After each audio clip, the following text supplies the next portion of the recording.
Oh, we're down to one, Brian. Okay.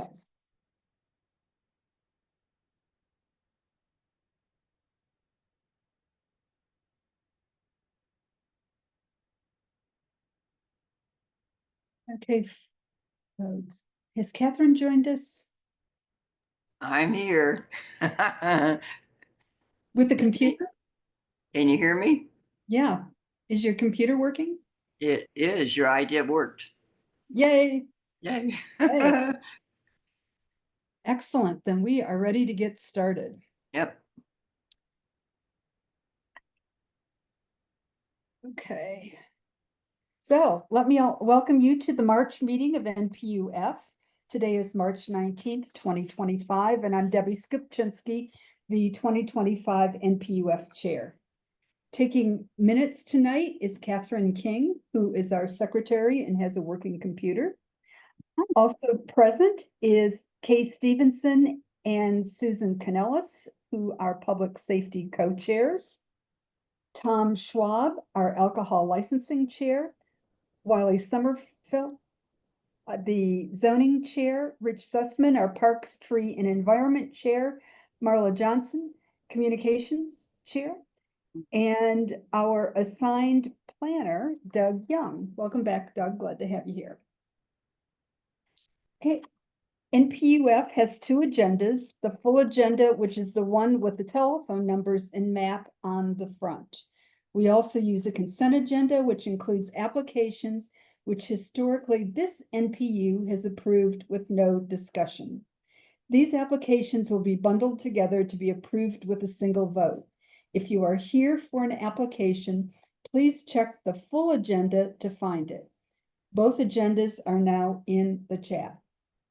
All residents of NPU-F may vote on any issue unless there is a financial interest.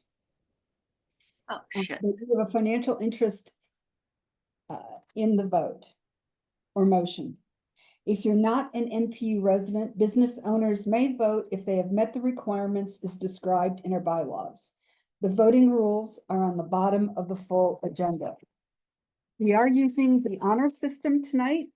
Please refrain from voting if you do not live or own property or a business in NPU-F. We will do a practice vote in a bit to be sure everyone can find their raise your hand icon, which is the icon that we use to vote. NPU-F uses Robert's Rules of Order as our parliamentary guide. Please do not be intimidated. We try to stay reasonably informal. For the most routine matters, I will ask if there are any objections or for unanimous consent. When a motion is requested, I'll recognize the first two people who speak up to move or second the motion. This is the only exception to my raise your hand rule. I know most people have used Zoom, but for those who are using it for the first time or need a refresher, here are some things you'll want to know.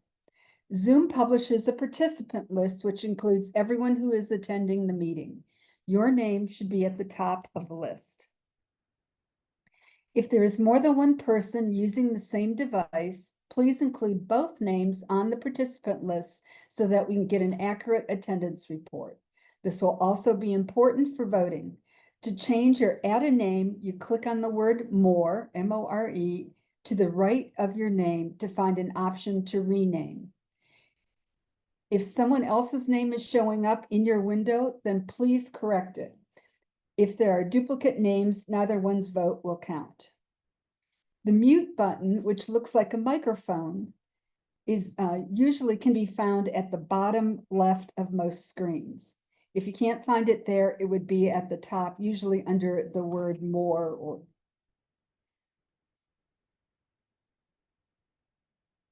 please stay muted unless you are called on. If you wish to speak, please use the raise your hand icon, which is found under the reaction tab. This is usually at the bottom of the screen or could be at the top of the screen, also under the word more. Sometimes folks will hit the thumbs up and that disappears after 10 seconds and most likely will not be counted. Speakers will be called on in the order the hands are raised. Also, please be sure your camera is on when you speak so that we can see who is speaking. If you've called in and want to raise your hand, you click on *9. To mute or unmute, you push *6. Your hand will show up on my screen. So that we can get through our voting items, please follow our meeting protocol. Keep all questions and comments germane to the topic being addressed and respectful of everyone in the meeting. To allow everyone an opportunity to speak, I'm going to ask that you only speak once on a topic unless you are asked for clarification or a question on previous remarks. Please limit your comments to 2 minutes or less unless otherwise instructed. If you have a random thought, please make a note in the chat and someone will either respond or work it into the discussion when appropriate. At the end of the meeting, I will ask if there's anything else to come before the NPU tonight. That's the appropriate time to speak up on items not on the agenda. The chat is where you can send messages to everyone or to an individual. If I see the comments have become inappropriate, have false information, are rude or mean-spirited, I will turn off the chat for the remainder of the meeting. As a reminder, you can save the chat by clicking on the 3 dots in the chat window. If you can't save us, let us know and we'll get it to you. As a reminder, snarky or sarcastic comments are not helpful and not appreciated.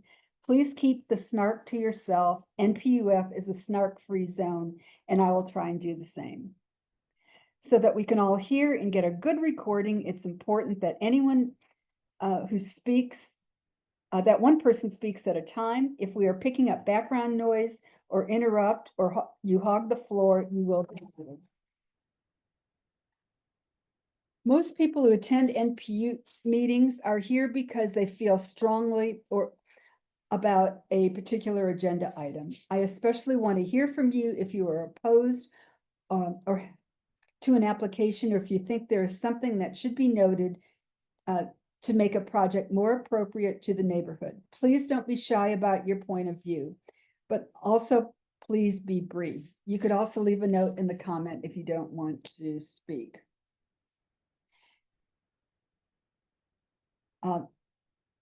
At the end of the meeting, I'll be checking the chat and will incorporate any comments that I see there that are appropriate. Also, if I'm moving too quickly through the agenda, please call me out. Sometimes I get on a roll and forget important steps. So finally, last year we celebrated the 50th anniversary of the NPU system. Mayor Maynard Jackson created the NPU system in 1974 to ensure that folks had input into how their neighborhoods were developed. The role of the NPUs has evolved over those 50 years, and we are now asked to comment on a wide variety of topics affecting our neighborhoods, the NPU, and citywide. This is a unique opportunity given to citizens in only a few cities, so let's make the best of it tonight. We have the responsibility to share our opinion with our city leadership and the strength of that opinion with NPU vote counts. However, all votes taken at the NPU are only recommendations. Final decisions are made by city boards, city administrators, or city council. And I hope that you will take advantage of expressing your opinion there as well, either in writing, by phone, or by making a comment during public hearing opportunities. The first item on our agenda is to adopt the agenda. Are there any additions to the agenda this evening? Was there anything left off?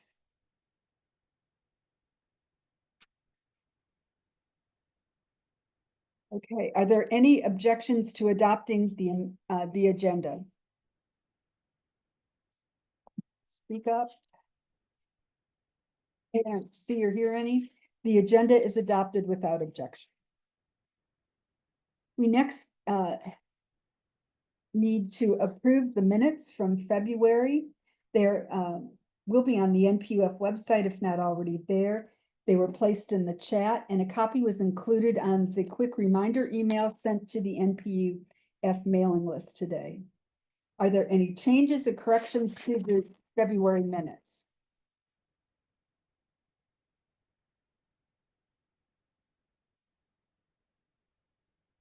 Changes that not hearing any, is there a motion to adopt the February 2025 minutes? I motion to approve. Thank you, Tom. Second. And I'm Kevin. sorry, Kevin? Okay, thanks, Kevin. Okay, are there any objections to adopting the February minutes? Not seeing any objections, the minutes are adopted without objection.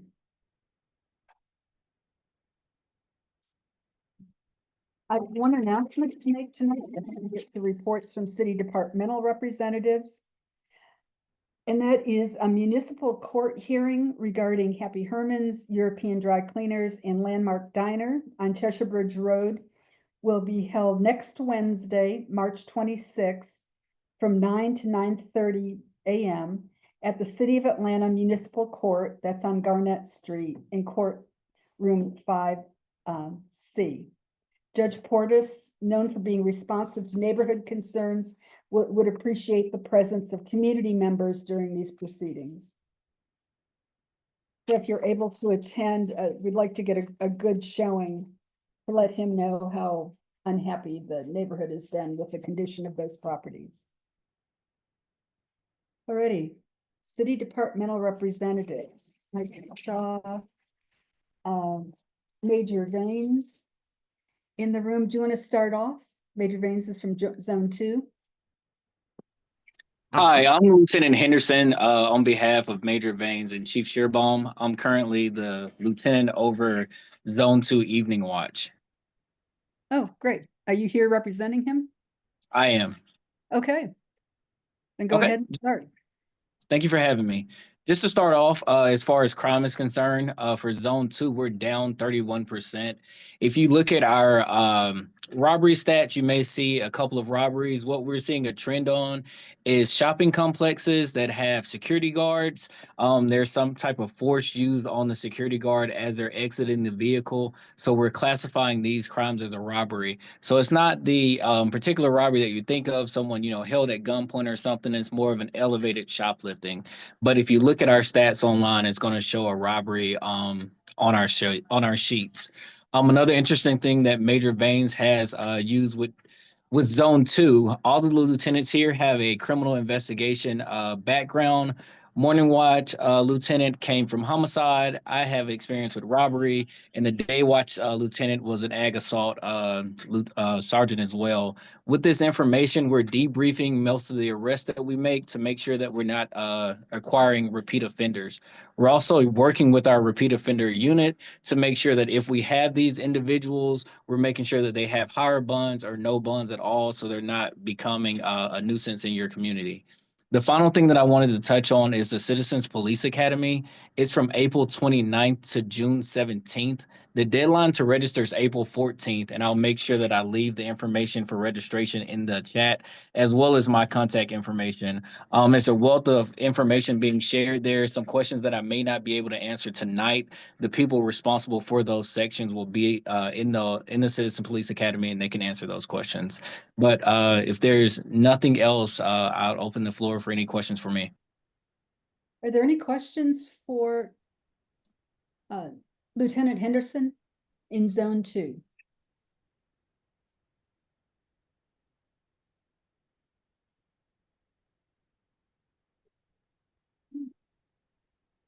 I don't see any questions.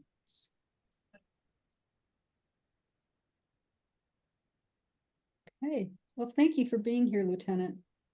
Thank you so much. And I'll make sure to leave my contact information in the comment box. If you have any questions, feel free to contact me at any time. Okay, great. Thank you. Thank you. Is there anyone here from Zone 6? I didn't see everyone that came in.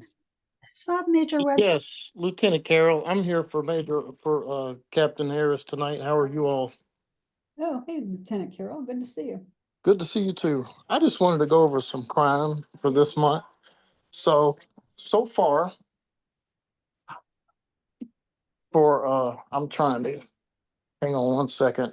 So far for the crime period between February the 19th through today, March the 19th, y'all have 2 burglaries currently. You got one at on March 15th at 1551 Piedmont Avenue. We had a restaurant there. Somebody broke in. They took a bunch of liquor from the location. We do have video footage available. We had another burglary on February the 28th at 432 Montgomery Ferry Drive. That looks like it was at a residence. Somebody broke the back glass door out and they took jewelry, purses. We don't have any prints. It happened in the daytime though. That previous burglary happened during the early morning hours. Last month, for January 19th through February 19th, we had 3 burglaries. So on a good note, we are down 1 burglary. For thefts from auto running from February 19th to March 19th, we had 5 so far this month for this last 30-day period. On March the 18th, we had one at 1379 Northview Drive. A window was broken out. They took $40 cash. It happened in the early morning hours, like the real early morning hours. We didn't get any prints though, unfortunately. We had a theft from auto on the 16th at 1670 Wildwood Road. We had the car window broken out. The car was rummaged through. It happened overnight, but fortunately they didn't steal anything from the car. And we were able to get some fingerprints. So hopefully we'll get some hits on those. On the 15th at 2189 Cheshire Bridge, we had 2 cars broken into. They took electronics, laptop, etc. Valet witnessed the theft and confronted the suspects. It was 2 black males wearing all black. They actually pulled guns on the valet, and they were in a black SUV with a possible tag of LEA 6275. So if you see a black SUV with a tag of LEA 6275, please give 911 a call so we can go check the car out. That was during the early morning hours. On the 10th, March the 10th, at 500 Amsterdam Avenue, early morning hours, we had a car broken into. They just busted the passenger window out and they took some items out of there. I don't have a description of those items. And on March 8th at 1544 Piedmont Avenue, you're going to hear that address again. Believe me.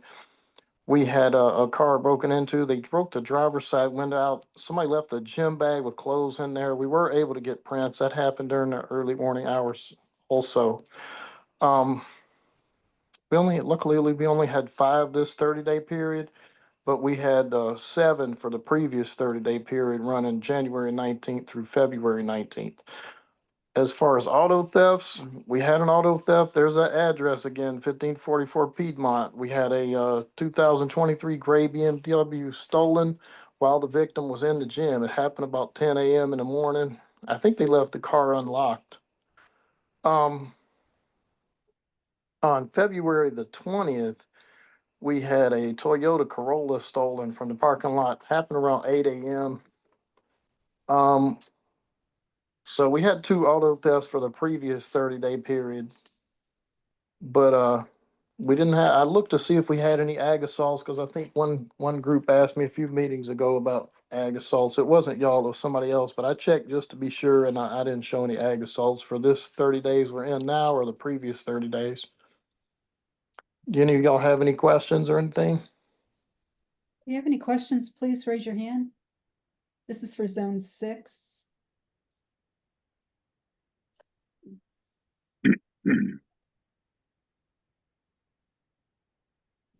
Does anyone have any questions?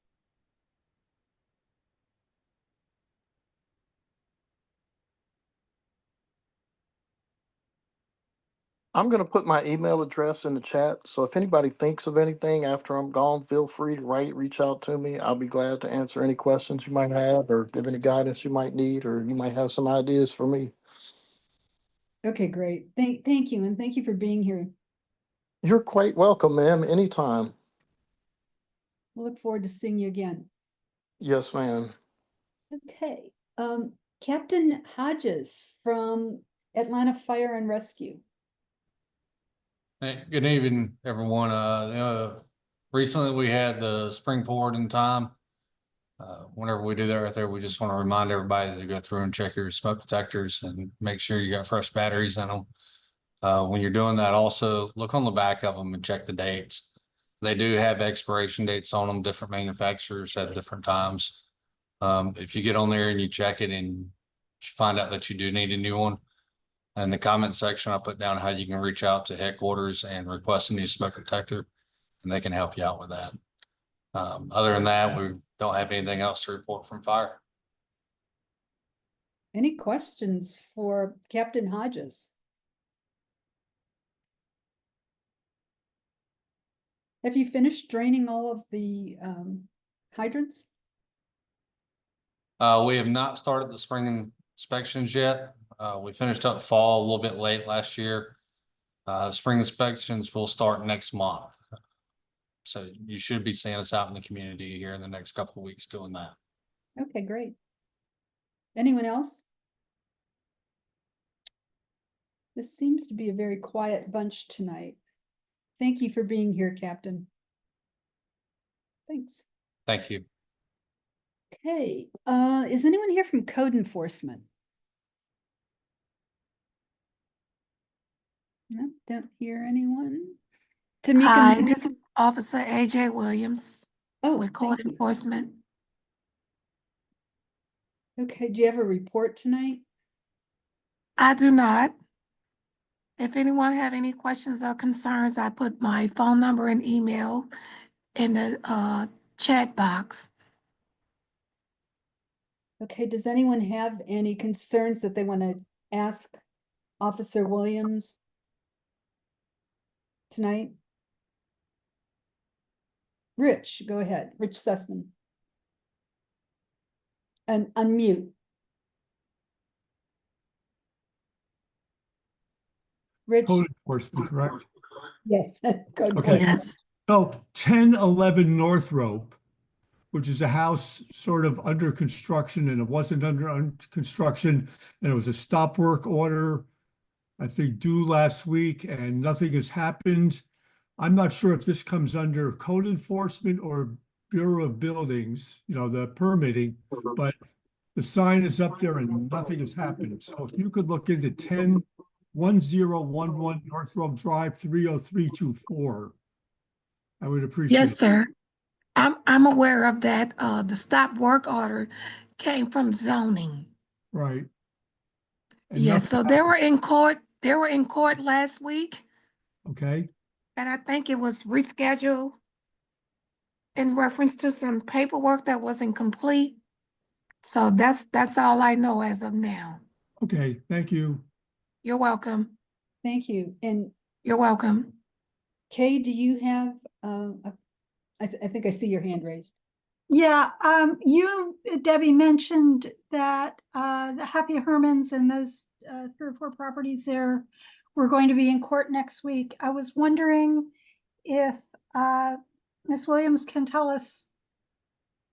We've gotten some questions about whether these will be declared nuisance properties, and we don't really understand that process. So I was trying to understand, what is your expectation, or what is it that you're asking the judge to do when you go to court on a case like that? Well, I've been out on desk duty because I was in an accident.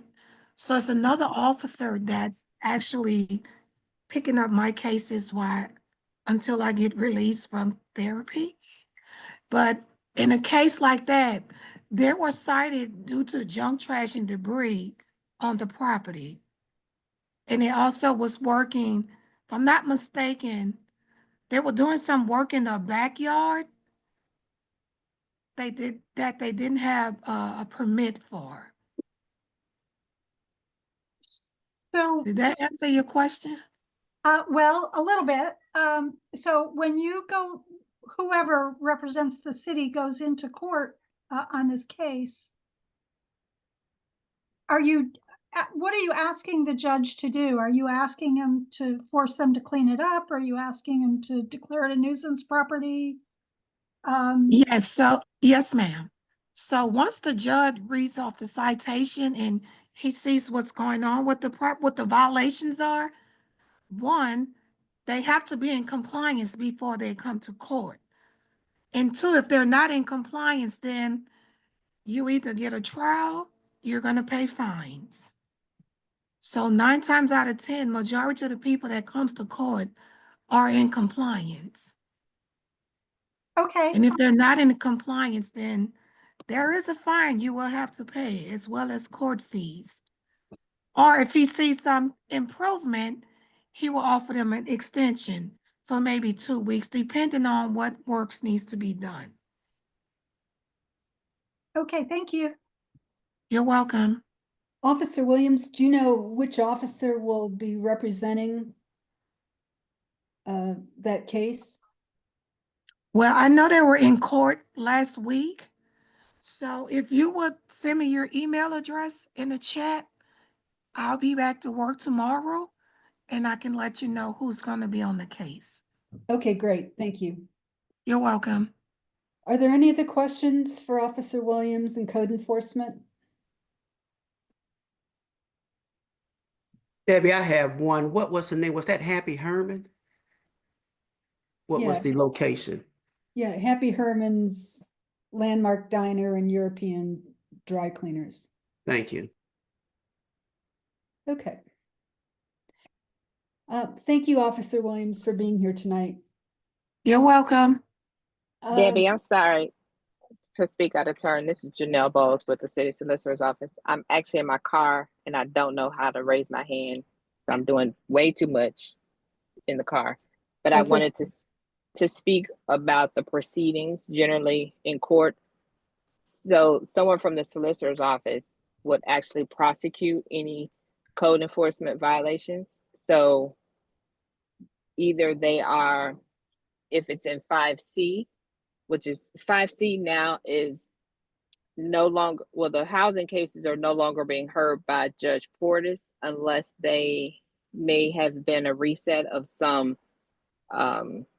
case that's been pending for quite some time. But there's a new judge that's assigned to housing cases, and it's Judge Seitz.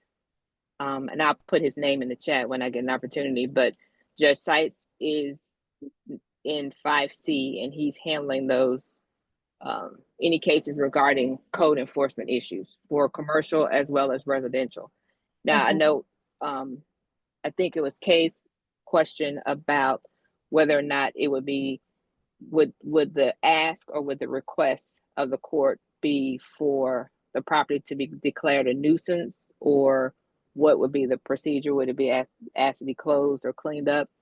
So the code violation process is separate from actually when you're filing for a nuisance. A nuisance is a separate action that you can either pursue that in magistrate court or superior court. Oftentimes we do it in magistrate court, and sometimes it, there also sometimes it can be done in superior court, but there are specific elements and specific events that have to be present in order for it to be declared a nuisance. So generally what happens with the code enforcement cases, what Officer Williams indicated, there will be a fine that's assessed, and or they may be given an opportunity to make whatever necessary corrections. Judge Seitz has been a little more, I'm gonna say a little less lenient, I think, than Judge Portis, is what my experience has been thus far. Judge Seitz likes to have, basically hold the property owner's feet to the fire. Not that Judge Portis didn't, but Judge Portis would give an opportunity for some correction or some compliance. Judge Seitz likes for the people to be prepared when they come to court to be ready to prove why this fine shouldn't be imposed. So it looks like it's going to be, likely will be, if it's before Judge Seitz, there likely will be some fine imposed if the violations have not been cured. So I don't know specifically which solicitor is handling that. I don't know the specifics about that case, but again, I have my information in the chat, and if anyone wants to email me, I can inquire before next Wednesday to, give an idea as to what violations are existing and what what my colleagues' plan may be for pursuing those if they have not been resolved. Okay. Andrew used to be the assistant solicitor that we had worked with in the past. So they're in 5C right now. There's Cassandra Ford is one of the solicitors there, and there are two new people who I don't know their names off the top of my head, but and I actually am in 5C as well, but we handle special properties. So if it were a nuisance filing, it would be something that would be filed generally by our team, the litigation team that I'm on. So if it's a code enforcement or a citation, or issue regarding junk, trash, and debris or some other violations, they are generally held by that courtroom solicitor, and that's Cassandra Ford. Okay. And does Judge Sykes listen or care to listen to community input? I have not seen that, but that's just because he's new and I haven't seen a lot of the cases before him as relates to that. But yes, if I have seen for some of our special properties cases, when people have come forward who, some residents have been there or other members from the community, yes, you may have an opportunity to be heard. But I can't promise that. No, That makes sense. that's okay. I think sometimes just showing up is enough. Yes. Okay, Rich Sussman, I see your hand raised again. Well, do you expect that the person who's being fined, will they have representation, a solicitor with them? So we don't know. Sometimes we don't know in advance if the property owner will have representation. Sometimes the attorneys will file an entry of appearance prior to, but sometimes they just show up that day. So we don't know. Thank you. Yes, sir. And last question, Janelle. What would be the range of fines that could be given? The fines range from $250 to $1,000 per violation. Okay. So if it has been a first time as opposed to a repeat time in court, the fines can go, if it's a first time, it's usually 250, a minimum of 250, up to 1,000. And if it's a repeat time, if they have come back for, another opportunity or another violation that's been, the property is back for another violation, it could be 500 to a minimum of 500 to $1,000. But again, the discretion, the solicitor often has the discretion to recommend or sometimes even come to an agreement with the property owner. So yes. Okay. But the judge ultimately makes a decision on what fine will be imposed. Right. Thank you. All of that is incredibly helpful for us. Awesome. So thank you. No worries. And maybe we'll see you in 5C. Maybe next Wednesday. Yes. It's Wednesday. Great. Thank you. Okay. No worries. Thanks. Atlanta ATL 311, Tamika. Good evening, everyone. My name is Tamika Merriweather. I am your 311 ambassador. We do have a couple of little updates or requests that we would like to extend to you. Of course, you can reach us Monday through Friday from 7 a.m. to midnight, but we are noticing that some people who don't have the traditional or the well-known Atlanta area codes are having difficulties getting in. So if you're not the 470-404-770-678 or 770, and I think those are the main ones, but if you're not in that cluster and you're having difficulties calling using the short code 311, we are encouraging you to dial the extended number, which is 404-546-0311. and you should be able to get those options. Also, something that we have noticed since we introduced our new system, which integrates all the departments in December, is that if you have not registered or haven't checked on your account with ATL311.com in some time, the system, excuse me, that you re-register. So if you try to log in and you can't get in and you try troubleshooting and resetting the password, it's not you, it's me. One of those situations where we do want you to re-register. Um, Also, if a case is outside of its fulfillment window, here at ATL 311, we use SLA. But if it's outside of that window, we are encouraging you to resubmit. Some cases are 3 and 4 months outside of that, and because it's 3 or 4 months outside of that and we have a new system, we can't see them. So resubmit. That's our best advice. Also, if you're not able to find your case at ATL311.com using the case status, it might need to be searched for using the chat bot.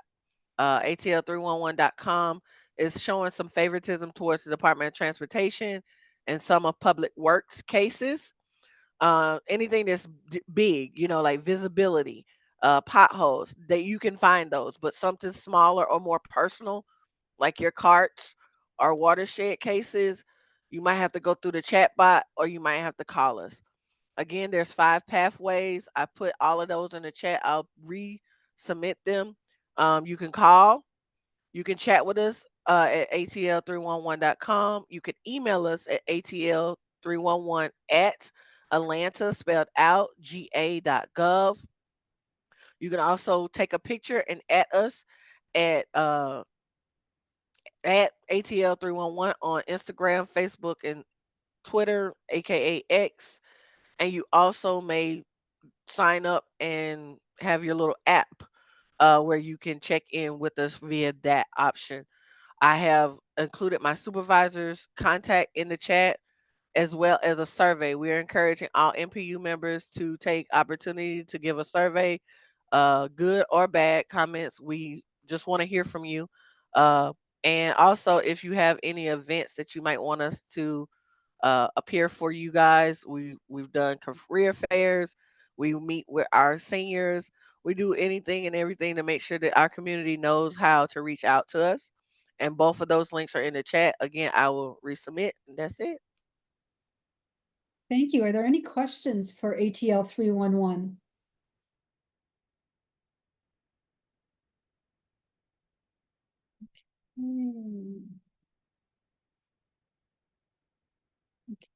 I'm not sure who this is, but Cheshire Bridge HR, who is that? Hi, can you hear me okay? This is Sabrina Robbs. I'm actually new to your meeting, so hello everyone. So this is very enlightening for me, but I'm not sure if this is okay to ask, but I have a concern. I am the community engagement coordinator for Cheshire Bridge High Rise. So I have a major concern for the community, especially my seniors, for pedestrian safety. So I'm not sure where to ask or where to go with this, but I'm hearing things and I'm thinking maybe I can have some kind of connection or, networking here where I may be able to get some answers.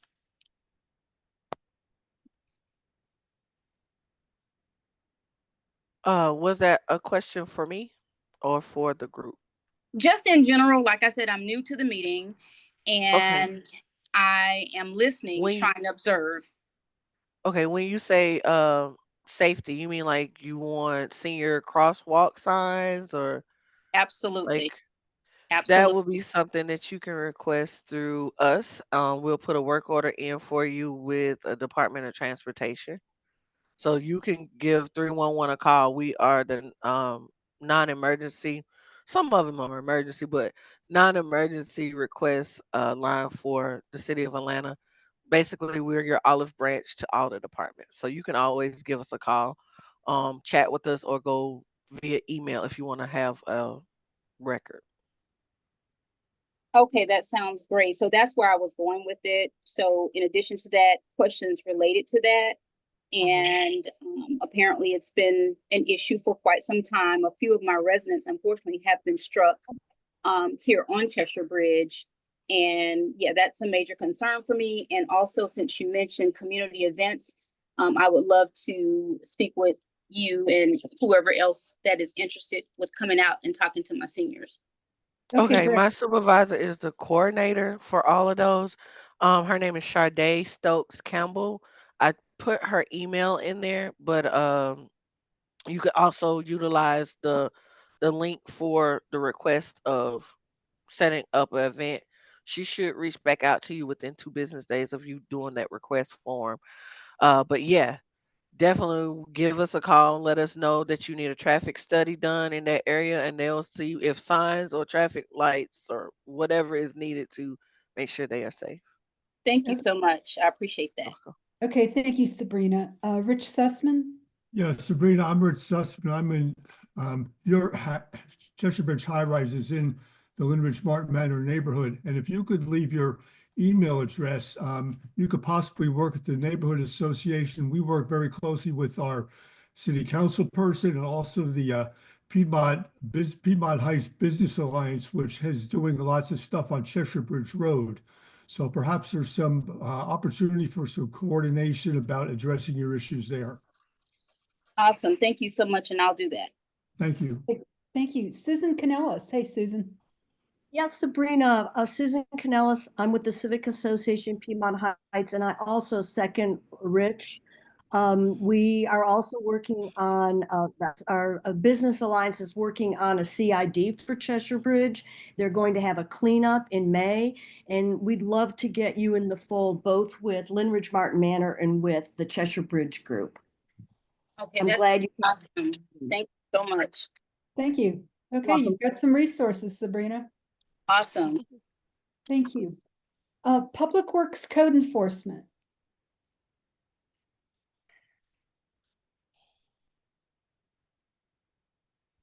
Okay.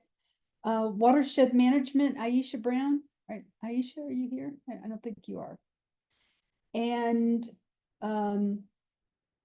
we've already heard from Janelle. So Clyde Mitchell, do you have a report? Just my usual. Good evening, everyone.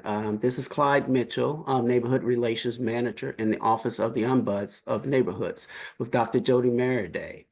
Please be in touch if we can assist. We can surface concerns to departments, help you find information, mediate discord, and explore options to resolve outstanding constituents and neighborhood issues. I say this every time that Tamika's on the line, that ATL 311 does a great job in shuttling information that's given to them to departments, but somehow things may tarry just a little bit. And if you have a case number, which is the basis for our escalation, please email me your case number and we will be able to escalate your matter if you have seen no movements in your case that you have presented forward. My information is in the chat and I can entertain any questions at this time. Okay, Clyde, I don't see any questions. So we're going to move on to comments from elected officials. Are there any elected officials here tonight? I didn't see everyone. I think you missed Parks. Parks and Rec. Yes, and an elected official is here as well. Okay, hang on for a second. Ms. Buckner, are you here for the presentation or are you here for a report? I'm here for a report, just briefly. Okay, you've never been here before, so excuse me for overlooking you. Go ahead and make it, brief. Okay, well, yeah, really quickly, and thank you. So just a reminder, Parks and Recreation, this is an active time. We're in the spring and we're gearing up for all the fun things that kids like to do in the spring and the summer. Tots T-Ball is available. Camp Best Friends You can sign up now for that. It starts June 9th through July 25th, and it's for youth ages 5 to 12. Teen Leadership Academy is available, and I believe the closest one would be Peachtree Hills. That's for students between 13 and 18. So Peachtree Hills is close. After school, we have lots of programming at Peachtree Hills. And let's see, lifeguard training. We are doing some lifeguard training. That will happen at Roselle Fan Recreation Center, March 21st, 22nd, and 23rd. Just want to point out that we are having a hiring blitz on March 22nd. That's this weekend, from 10 a.m. to 2 p.m. And we will be looking to hire summer camp counselors, golf maintenance folks, and lifeguards again. So seasonal employment. There is a March Madness 3-on-3 basketball tournament on March 28th at 6 p.m. at Bessie Branham. And this concludes my report. Are there any questions?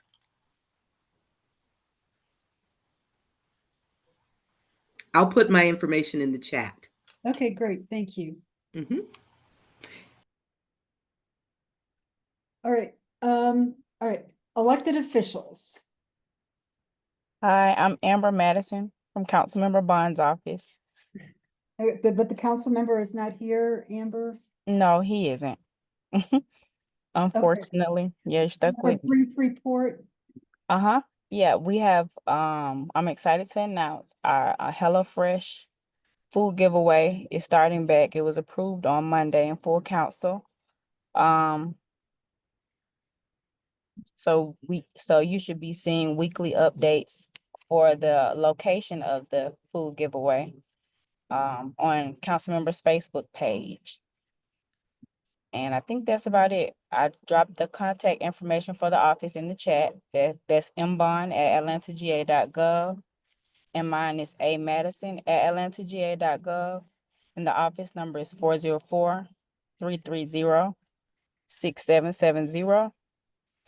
And yeah, and if you have any specific questions for the council member, I'll be happy to take your contact information so he can call you personally.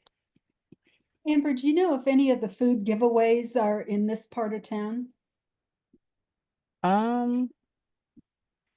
Well, On the no, east side of town? Or are they all south? they're kind of like scattered all over the place, but if you have any specific suggestions, we'll be happy to, take them. Because Okay, we're still getting the calendar together now. okay, thank you. Nothing is set. All right, and thank you for being here. Rachel Schiffer from State Representative Stacey Evans' office. Yes, hi, my name is Rachel. I'm State Representative Stacey Evans, Chief of Staff. I will go ahead and give our information in the chat as well. We've got a lot of updates. We're nearing the end of the legislative session for the year. But if you have any questions, please feel free to reach out to us.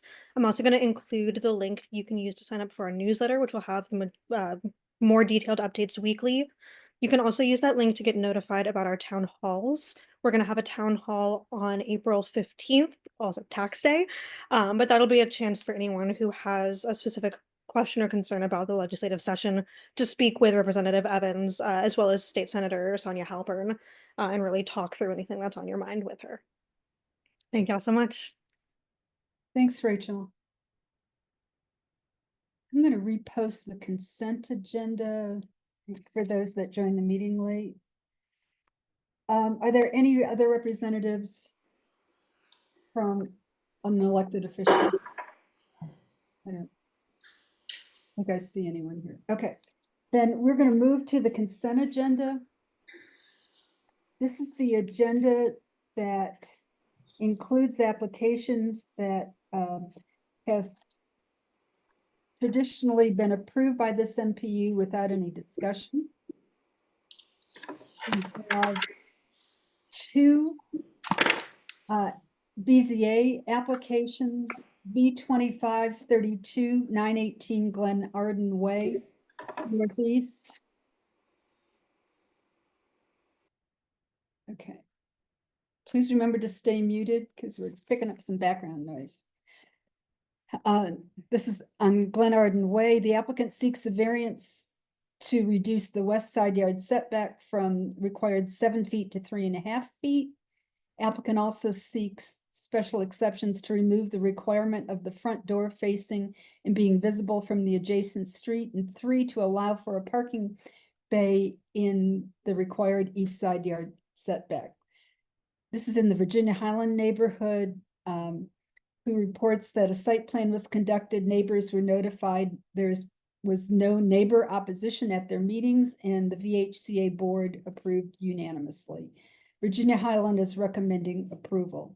That was V 2532. The other application is V 2549, 788 Barnett Street Northeast, where the applicant seeking a variance from the zoning ordinance to 1, reduce the front yard setback from 40 feet to 16.5 feet, and 2, reduce the south side yard setback from 7 feet to 2 feet 4 inches. Also in Virginia Highland, the neighborhood reported that a site plan was conducted, neighbors were notified, there was no neighbor opposition at their meetings, and the VHCA board also approved it unanimously, so their recommendation is to approve. There are also 4 special events. They're all Class E events, and NPU-F approves Class E events without discussion. The first is Indigenous House Atlanta. It's a Class E event, 1,999 participants in Piedmont Park, large pavilion, May 18th. The recommendation is to support. Is the applicant present? The applicant must be present in order for us to vote on the application. John Dennis? No, don't see him here. Anyone representing it? Okay, next is ATL Spring Market. This is also a Class E event, 1,950 participants in Piedmont Park, May 31st and June 1st.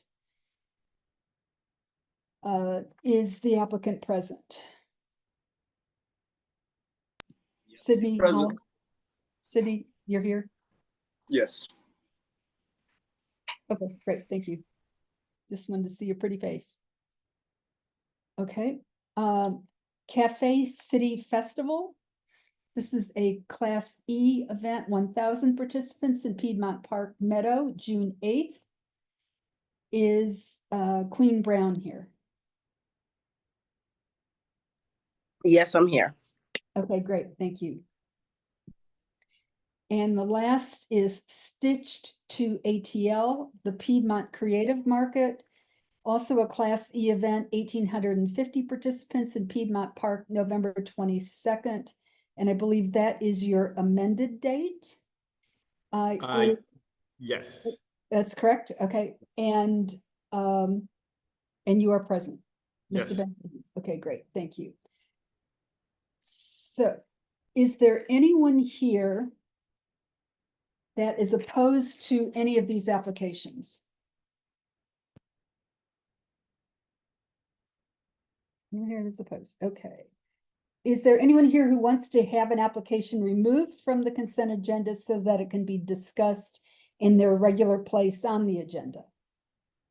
Hi there, Debbie. My name is Sarah Parker Wallace. I have a variance application that you did not mention. That's because it's not on the consent agenda. We will get to it. Okay, got it. Sorry, first timer here. Yep, I know. It's always confusing with these 2 agendas. Is there Hey Debbie. yes? Hi, this is Brad with Juneteenth Atlanta Parade and Music Festival. Yep, you are also not on the consent agenda. Okay. We'll get to you. Okay. Hang with us. Is there anyone here who would like to have any of these applications taken off the consent agenda?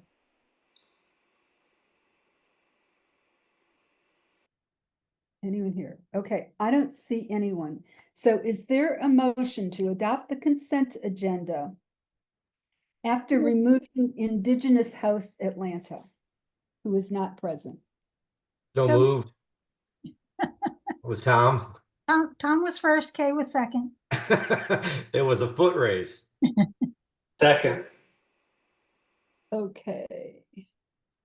Tom was first, Kay was second. Okay, Jinx.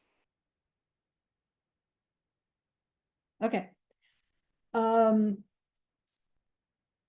right, we are going to vote, and this is our first raise your hand vote. We're gonna do this so that everyone knows where their hand is. If you're in favor of the motion to recommend approval of the consent agenda minus Indigenous House who didn't show up again, please raise your hand. And remember, you're looking for the word react and underneath that, you'll find the icons that include the raise your hand function. Okay, there's one person that has kind of a funny symbol. 2 arrows going to the right. I have no idea what that is. Are you voting in favor?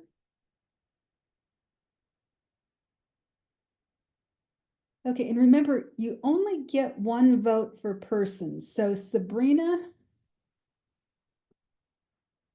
I see that you're voting for Cheshire Bridge high rise, but I'm just checking to you just make sure that you're not voting twice.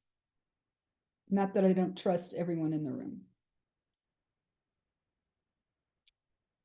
Okay, has everyone voted that cares to vote? All right. I count 35 ayes. And I can lower my hands. Lower all your hands together. Okay. If you are opposed to approving the consent agenda, please raise your hand.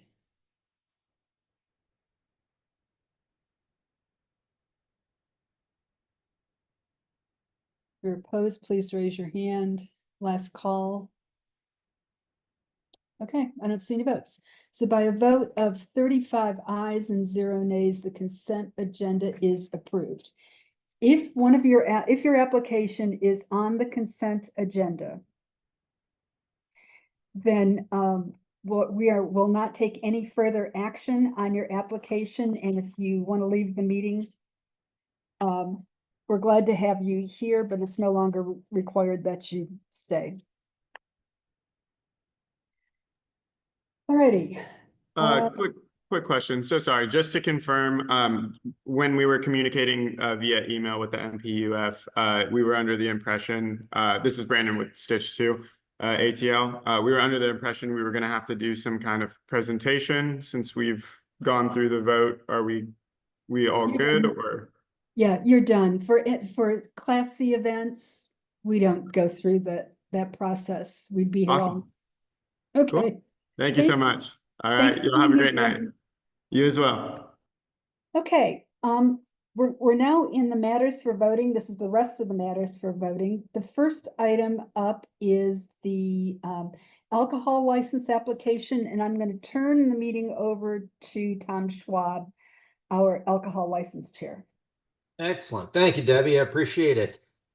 So tonight we're here to discuss an application for a new restaurant named Mistora. They're located at 1620 Piedmont, which is on the north side of Piedmont, a few doors down from Monroe Ave.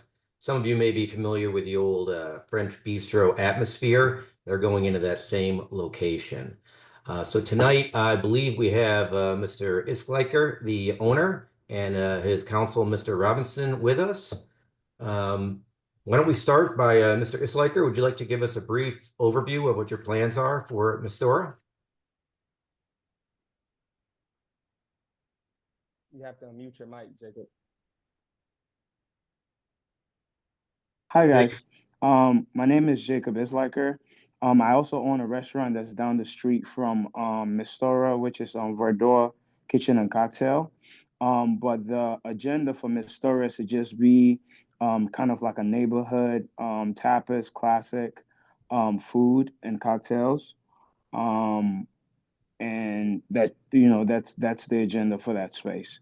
I believe Tom and I have been going back and forth with everybody in the neighborhood prior to today, as far as making sure that everybody's comfortable and making sure that we appease to everybody's needs and concerns. So we've had one or two preliminary meetings before today, and we're just here today in front of the board just to seek the board's approval to move forward. Great, thank you. That's well spent. Yeah, we've done a fair amount of research into this one. And as Jacob mentioned, Mistora has been very cooperative. They've answered our questions. They've met with two different neighborhood associations. This restaurant technically is on Piedmont Heights, but it's right across the street from Morningside Lenox Park. So the team has met with both of those groups to a certain extent.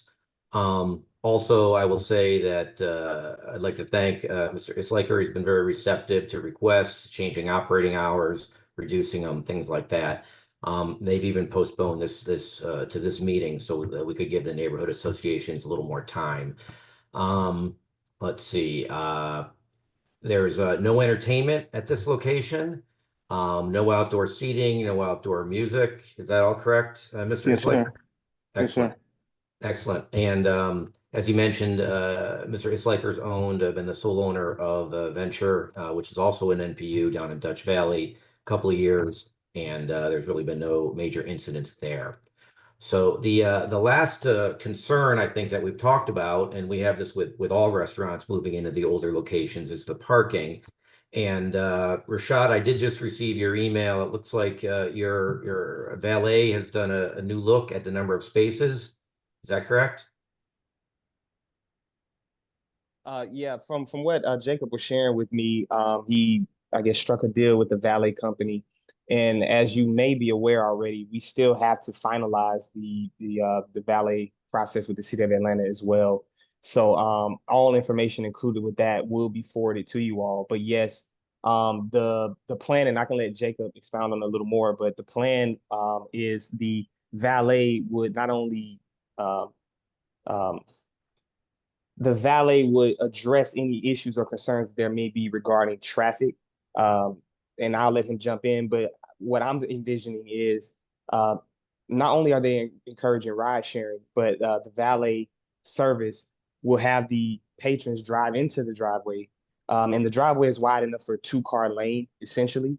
But they would have everybody drive in and pull up so that they're not blocking the street turning in, and then from there they will park the cars. And I believe this valet plan will grant us the additional spaces that we were searching for, which essentially would allow them to park a car perpendicular behind two parked vehicles in the parking space that's designated, including the entire lot. But Jacob, if you want to jump in, I can let you speak on that. Yeah, so pretty much what it is 100% of the time that we're going to open, we're going to have valet services just to kind of control traffic. And once our patrons or our customers pull up, valet is going to take their keys in their car, and valet is going to park 100% of the cars that comes to the property when we're open.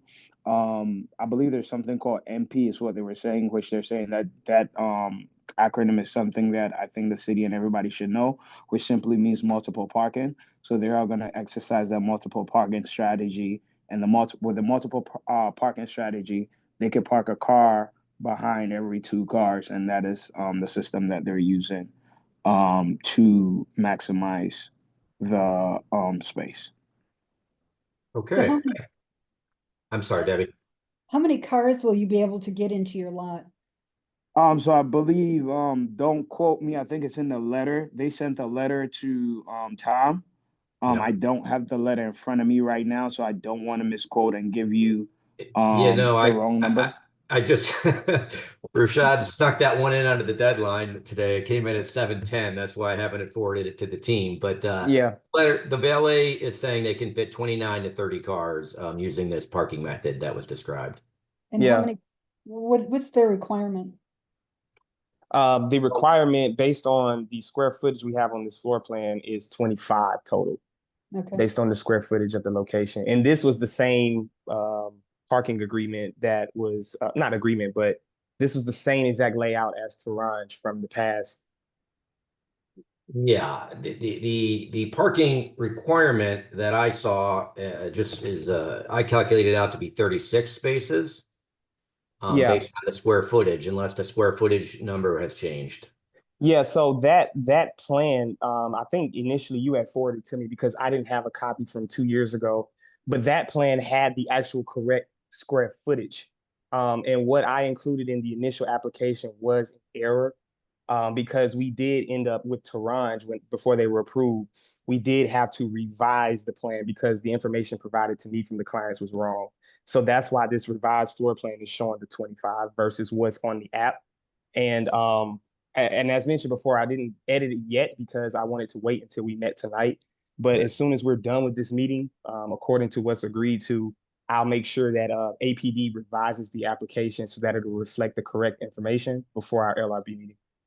Yeah. The Torange application, for those of you that may not be familiar, there was an interim license that went into this location between Atmosphere Closing and Mistora's application named Torange.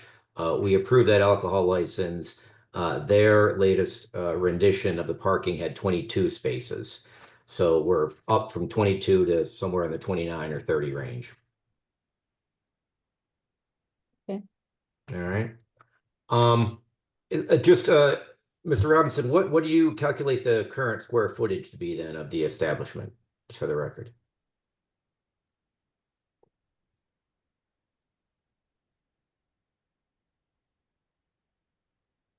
Rashad, I think you're muted. You're muted. I So am I muted, believe sorry. it's 2560. 2,515. 2,515. Yep. Okay. Okay, so I see how that would change the requirement. Yep. That'd be Yeah, this is 22. the revised version. So I didn't have this initially when we applied. Okay. And just Yeah, and just if to you could, briefly, just to if you would be briefly kind give enough them. to forward that to me, I'd appreciate it so I can put it in the records. Yeah, sure. I can. Okay. I know, like I mentioned, two of the neighborhood associations boards met on this. Is there anybody on from Piedmont Heights Civic Association, Bill or Tim? Susan? Hi, Tom. This is Bill Compton with Piedmont Heights. Yeah, so Bill, for the record, what was the outcome of your vote? Yeah, our board, the Piedmont Heights Civic Association board, did vote unanimously at our last board meeting on March the 4th to recommend approval of this license application. Excellent. Okay, thank you, Bill. And also, I know Morningside Lennox Park, you guys did a kind of modified meeting. Is Marla or Ashley or anyone on from Morningside Lennox Park? Yes, I'm here. Thank you. We did also meet with Jacob and Rashad, and we voted to recommend approval as well. Great. Thanks, Marla. Okay, so both neighborhood associations have voted in approval. I guess at this point, I'd like to open up for questions for general members of the NPU. If you have a question that we haven't addressed, please raise your hand. And in the interest of time, we are going to limit the questions or comments to 2 minutes each, please. Are there any additional questions?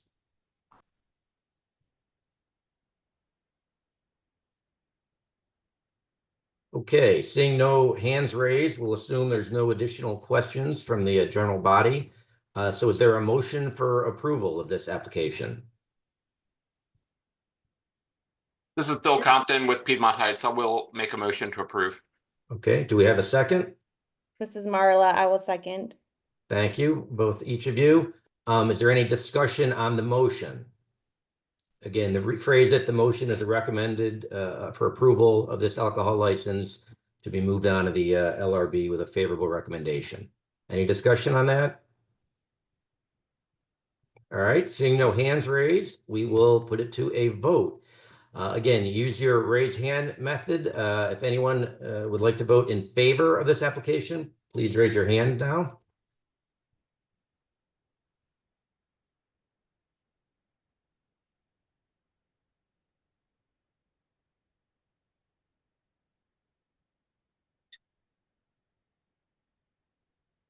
So let's see, I'm counting 24. Does that seem right, Debbie?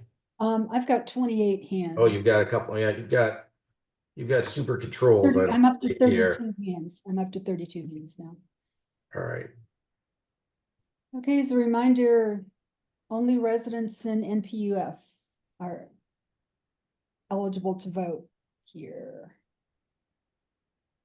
Okay, so Debbie, you've got 32 in favor. 32 ayes.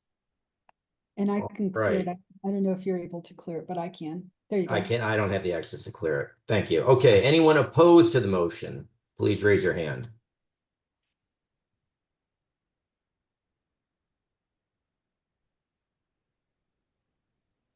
Okay, I'm not seeing any hands raised. So by a vote of, is that correct, Debbie? Did you see any raised? Neither am I, so, okay. Okay, so by a vote of 32-0, the motion passes. And we will move this application on to the LRB with a favorable recommendation. So thank you, everyone. Thank you, Jacob and Rashad. Appreciate your time staying with us tonight. You're welcome to stay to the end of the meeting, but if you're not interested, you're welcome to leave as well. Thank you for having us. All right, thank you. Have a good night. Coming. Good one. Okay, and thanks, Tom. Good report. Okay. Next are the BZA applications. I know that some of you were looking for yours. The first one up is V2518, and I'm going to ask Wiley Somerville to pick up the and walk us through these applications. Okay, thanks. Hey, Wiley, can you turn your volume up? We can't hear you. Okay, That's better. it's better? Yep. Okay. 118, one reduce the south yard setback, required 7 feet to 3 feet 2 inches. Reduce the rear yard from the required 15 feet to 4 feet. You're fading again. I'm sorry. It's a bad, let's see. Yeah. I think you're gonna have to speak right into, or, you know, get as close to your mic Yeah, as you. I'm speaking into it. Yeah. Also seeks a special exception to increase the total floor area of an accessory building from 30% of the main structure to 36.8%. And 4, increase the maximum width of driveway from required 20 feet to 30 feet. This is in Virginia Highland. Is the owner present to talk about your application? Yes, I'm the representative is here, Wiley. Go right ahead, Nina. Thank you. Good evening, everyone. I'm Nina Gentry, and I'm here with Brian Bellamicio on behalf of the property owners, Lee Miner and Michelle Bronner. They are in the process of adding additional living space to the existing structure, and they would like to have a 2-story garage in the back rear corner. I'm going to share, if I may, Debbie. Sure, go ahead. You should be able to. Thank you. And this is the most recent site plan. We started out with a little more than 4-foot setback from the rear property line. We have now compromised with the surrounding neighbors to a 7-foot setback. We have access to the second story is outside stairs. We move them from the south side to the north side. Also at the rear of the property or the structure, we changed the windows to transom so there would be less privacy issues. We are under the allowed 20 feet in height. We are over the 30%, going to 36.8% of the size of the garage. However, that is still, we're less than 178 square feet above that 30%. Additionally, to be able to exit this property fronts on North Highland where there's on-street parking, and it's very difficult to exit the property if you're not facing forward. So that variance to allow this part of the driveway to be 30 feet rather than the maximum 20 is the other request. We're also requesting a reduction here on the side yard from 7 feet to 3.2 or 3.2 inches, excuse me. We do have the support of the adjacent neighbor on the south. And with that, I'm gonna turn it over to Brian very quickly. I hate Zoom sometimes. This is elevations, and Brian has other information to share, but you can see we're proposing plantings. Here are the stairs, and those are the transom windows discussed. And with that, I will stop sharing and turn it over to Brian for additional information, and then we'll be happy to take questions.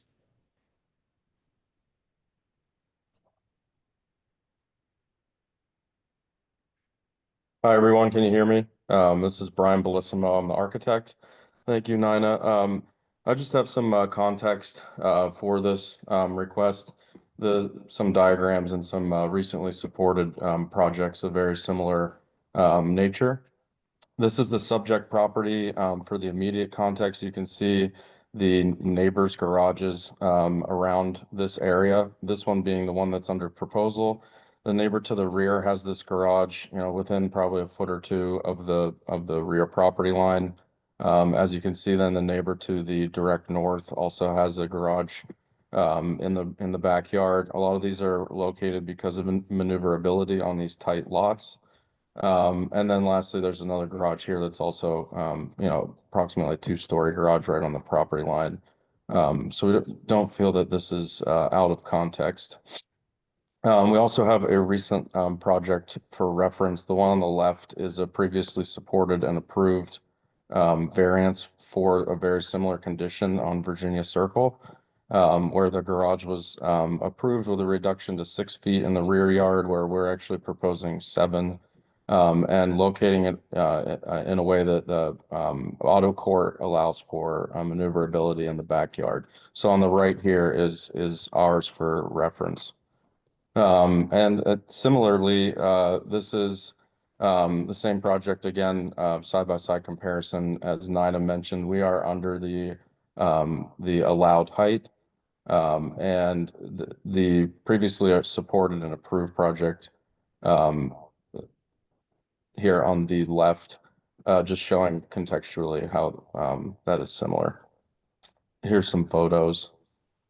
And then also just looking at the greater context of the neighborhood, there's a number of these projects around the area, just because of the lot sizes and the compact nature of the properties. You can see here another Virginia Circle 2-story garage with auto court. This one on Highland View, recently approved, built, and then again the reference down here on Lower Virginia Circle.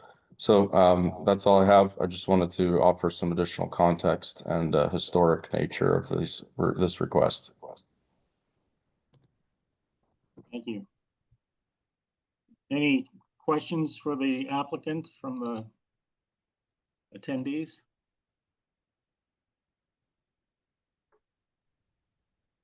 If you have a question, please raise your hand. Rich?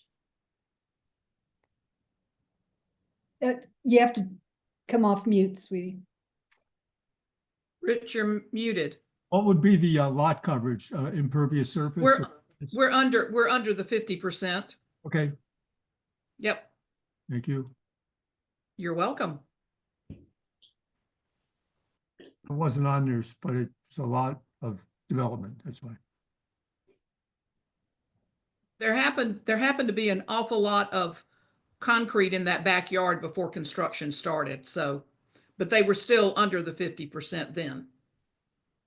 Thank you. Any other questions? And Wally, can you see hands raised? on one screen. You know, Jack White. Yeah, I think I think Brian made an articulate case. The chances of this not being approved by the City of Atlanta Planning Department seem to me to be extremely slim. This violates no criteria other than the percentage of the building, and that's ironically on this site, as it is with others, it's partly a product of the relatively small house. I mean, there's some tension in that measurement that we've run into many times. I'm just extremely confident the planning department's going to recommend approval of this, as they should. Okay, thanks, Jack. Thank you. Kevin, do you have any comments from Virginia Highland? Yeah, just want to clarify, Nina or Brian, what will be built at the top of the stairs? I'm going into the second story. I forgot about that, Kevin. At the request of the rear neighbor, we're putting up a privacy screen at the top of the landing. So as you're going into the living space upstairs, you're not going to be peering into someone's backyard. And it's not a full kitchen, it's just extra living space with a kitchenette and a bathroom and a bed area. So it's not for rental of any kind. Great. So Virginia Highland board had a 3-3 vote on this. But while if you want me to make a motion, I'll be glad to make a motion. Please. Okay. Motion to approve V-25-018, 983 North Highland. Reduce the south side yard setback from required 7 feet to 3 feet 2 inches. Reduce the rear yard setback from required 15 feet to 7 feet. Increase the total floor area of an accessory building from 30% of a main structure to 36.8%. And increase the maximum width of a driveway from the required 20 feet to 30 feet. Also, a privacy fence at the top of the stairs entering the second floor and landscaping plan for the rear yard setback should be built. All conditions are in a site plan dated received by the City of Atlanta 3-13-25. I'll second that motion. Okay, the motion was made by Kevin Cronin and seconded by Jack White. Mr. Chair, may I have one more comment? I believe Kevin said, I understood him to say that this is conditioned on the site plan specifically, which means we are going to have to make that point to the planning department so that they understand these were conditions and concessions negotiated by the applicant with adjacent neighbors, and they reflect concerns, and it's a success. This is the way the system ought to work. I'm sorry. And if I may, Hey, Debbie, hang on. Yo, folks, yo. Sorry. No, all right. One at a time. Nina, I'll let you go first to respond. Okay. Thank you, Debbie. Depending on how this vote comes forward, we plan on letting the Office of Zoning and Development know that the conditions that have just been read into the record we are in agreement with. So they will know directly from the applicant team that we are supportive of those revisions. Thank you, Debbie. You're welcome. Okay. There are several hands raised. A motion's been made. It has been seconded. And it's now time to talk about the motion. While are you still there? You're off my screen, so I can't see you. I'm sorry. I'm here. Yes. Okay. So there are some hands raised, and if you can't see them, I can call folks out. The first hand raised is Lee Shapiro. Hi, yes, this is Lee. I'm Sam. We're the neighbors who live directly in the back of this house. And apologies for not raising this sooner because I thought the earlier session was for questions and not for concerns. I think this has been a bit of a misrepresentation of how this process has gone so far. We have not at any point in time fully approved of this or really been in approval of it at all. We do understand the need for having the driveway as far back as it is in order to turn around, and we respect that. We understand the desire to have a second story there, and we respect that as well. But what's not being presented here accurately is the combination of the two being as close into the setback as it is. The examples that were provided around Virginia Highlands, I really noticed that some of them were 2 stories, or some of them were, closer to the setback, but none of them were really that combination. Our property in particular is an extra 2 to 3 feet decline from where this 20-foot story is being proposed. So the proximity of the building to our yard is very small, and it's going to be overlooming the entire way. We appreciate all of the offers. We have not asked for any of these, but all of the offers that we have appreciated to respect our privacy, but we have throughout this process vocalized a concern that this building is far too large to be as close to our property line as it is. I know Brian showed some pictures that showed that we have a 1-story building that is about 8 feet, not 1 or 2 feet from the property line. I think we would be okay with a 1-story garage being as close as they are proposing, but the 2nd story is what is giving us a large amount of concern. And I believe that's all I have to say right now, but I'm happy to provide any more context. Lee, do you have anything? The only other thing that I want to raise is, so the Virginia Highlands Planning Committee initially had a vote that was, I believe, 4-1, but then once it got to the actual Virginia Highland Civic Association, like it was mentioned, it went down to 3-3 with no approval. I think because there were us and other neighbors raising these concerns about how large this building is going to be. We initially were in communications with Nina talking about this. Those communications have somewhat dwindled recently. And they have offered us proposals, including this landscaping. We've spoken with our landscape architect, who has told us that those trees that they've proposed aren't going to survive because of the light, because of the setback. So I think that's everything that I have to add. Thank you guys for your time. Yes, thank you. Okay, thank you. Hal Freeman?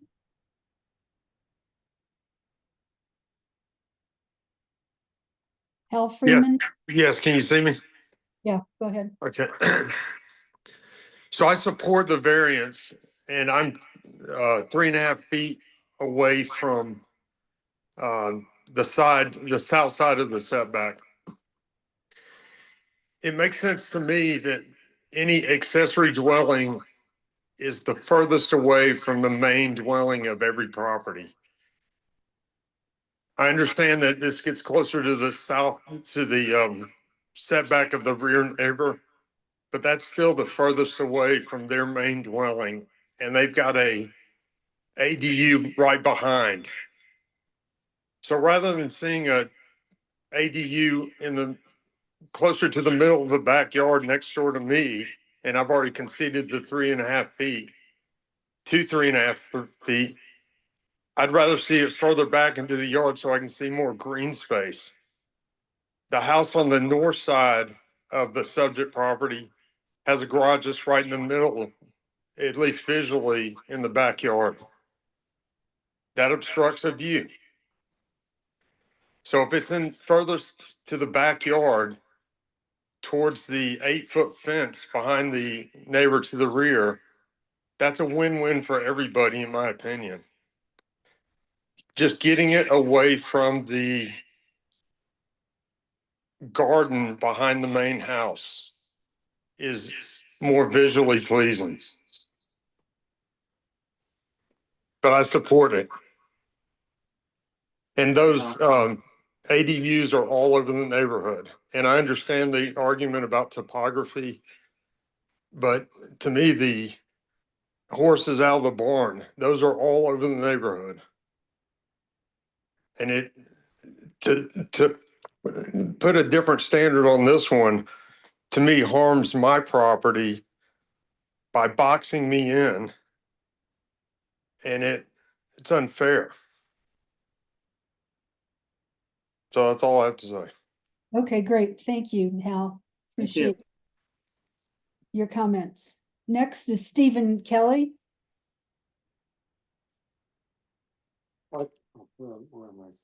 Stephen? Hello? Oh,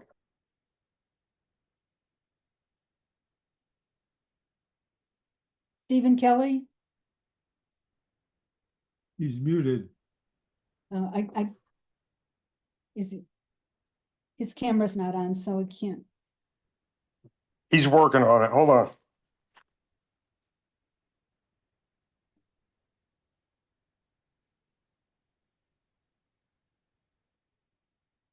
Okay, I'm muted. Okay. Stephen, does someone else have their screen on? Oh. Because we need some feedback.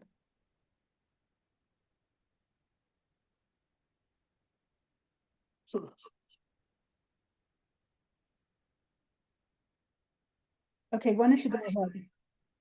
Anyway, I concur with what Hal just said. I'm the other owner of the property.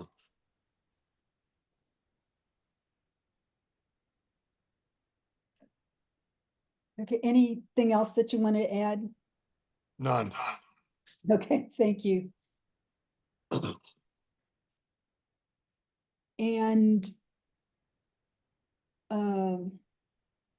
Nina, was there anything that you wanted to add regarding the application? Yeah, I just wanted to comment on the remark made that our communications seem to have fallen off. We were not under the impression we needed to reach out to the rear neighbor after the board meeting, where we agreed to all of those items mentioned in the motion. And if there had been a need for more discussion, it would have been nice if the neighbors had reached out to me because they had my phone number and email, and we had spoken previously. So I don't want the people on this call to think we just stopped communicating. That was not the case. Thank you. Okay, thank you, Nina. If you were all at the beginning of the meeting, I asked that we only speak once on a topic. And so I see one additional hand raised, but they have already spoken, so I'd like to move on. A motion's been made. It has been seconded to recommend approval of V2518 with conditions to include a privacy fence at the top of the stairs entering the second floor, and a landscaping plan for the rear yard setback area should be, having a hard time reading, should be built. Also, there was a change in the second request for the rear yard setback to be set back at 7 feet instead of the original request of 4 feet 2 inches. And all of these conditions are reflected on a site plan dated received by the city on March 13th, 2025.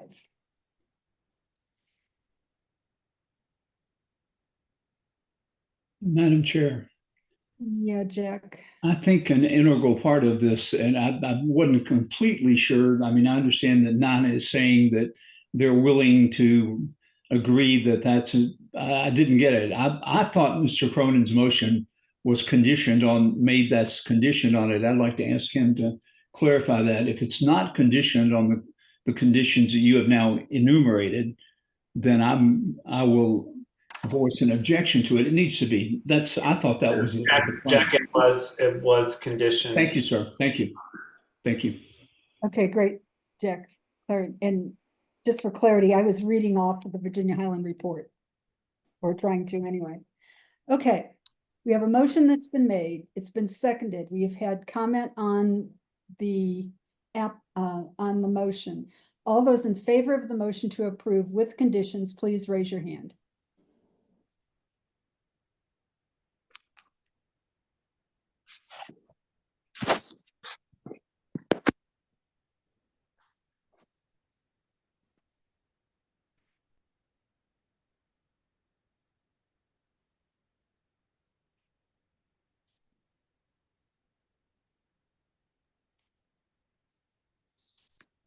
You're in favor of the motion, please raise your hand. Okay, I still see people voting. Popping up.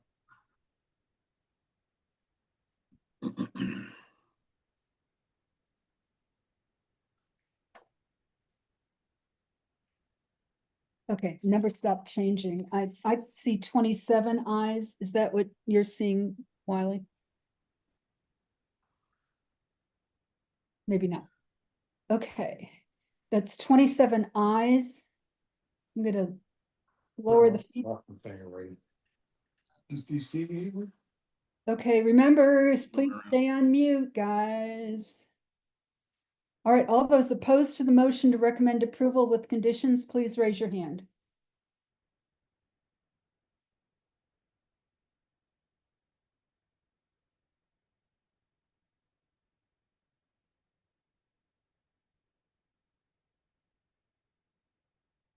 Give you a few seconds to register your vote.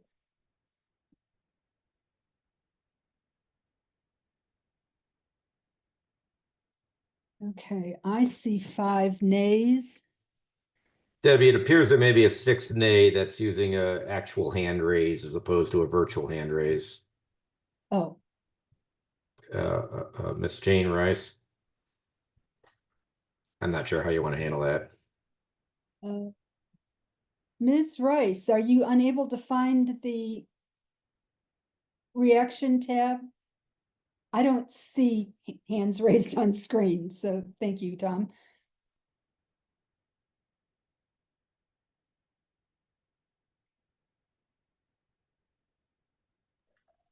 I'm sorry, I cannot find it for today. Can you explain where it is? Well, it depends on what version you have on. Yeah, I was able to vote the last meeting, but I don't see it here. Anyway, I'm opposed to. Okay, then I will count your vote as a nay. And I'm sorry for the inconvenience. No, that's okay, it happens. All right, so by a vote of 27 ayes and 6 nays, the motion carries. Madam Chair. Yes, sir. I'd be happy, as somebody who's done this for 20 years, to help those who are opposed try to understand how this works at the City of Atlanta Planning so they can express their feelings freely and openly to the planning department. If that's of any help to them, they're welcome, even though I support this, as you know. Thank you, ma'am. Okay, thank you. Thank you, everyone, for your time this evening. I know you've got a heavy agenda. Okay, thanks. Wiley, we are now up to V2519.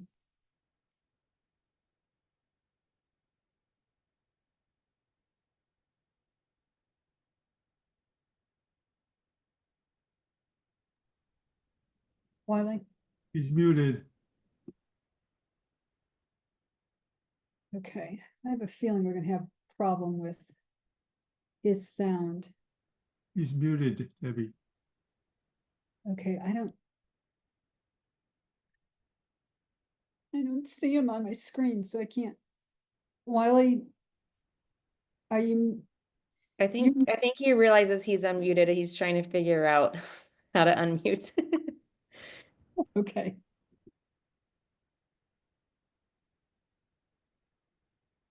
While he's doing that, let me read the application. V2519, 1296 North Morningside Drive Northeast. Applicant seeks a variance from the zoning ordinance to increase the maximum lot coverage from the required 50% to 54.6%. Is the applicant present? And Wiley's off mute now, so. I'm off mute now. Yeah, thank you. Okay. So I read the application. Is the applicant present? Yes, my name is Sarah and I'm the applicant. Can't tell if my video is coming up for anybody. We see you. Okay, great. Project? Yeah, I can describe it. So, I live at 1296 North Morningside, zoned R4, and we have an existing covered porch on the back of our house. Our plan is to demolish the porch and build a new one in substantially the same footprint.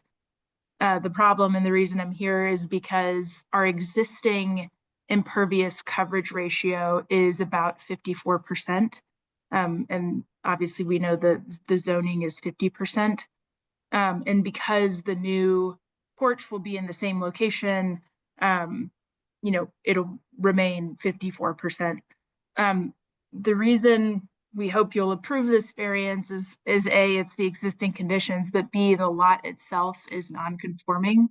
I think the minimum lot size for the zoning is 9,000 feet and ours is just over 8,000. So we're a little house on a little lot, but not quite little enough.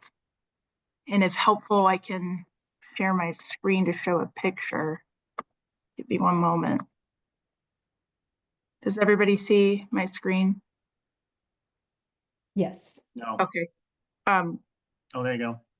Okay, so this is our plot, and this is the house, and then the purple box here is both the current deck and where the new deck will be.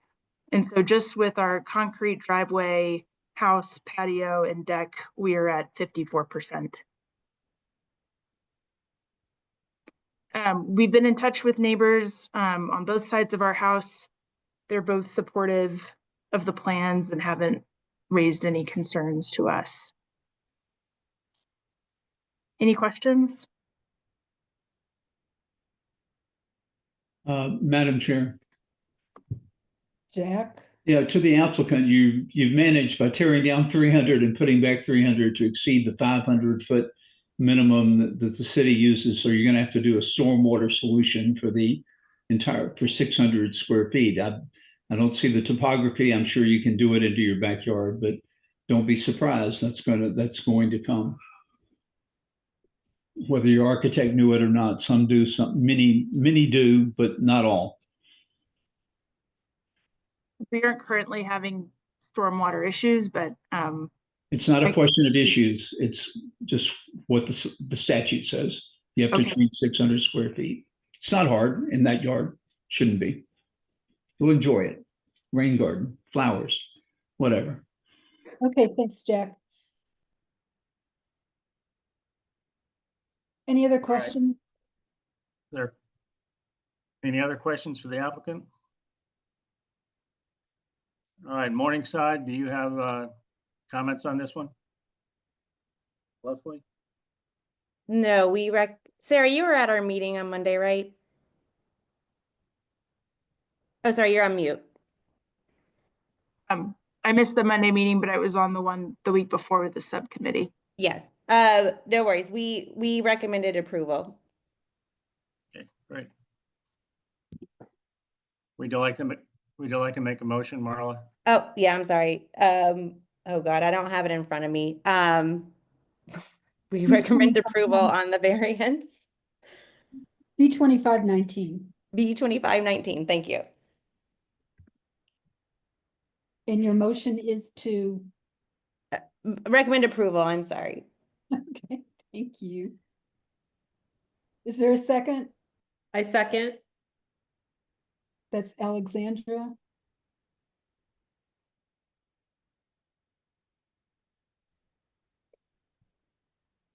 Okay.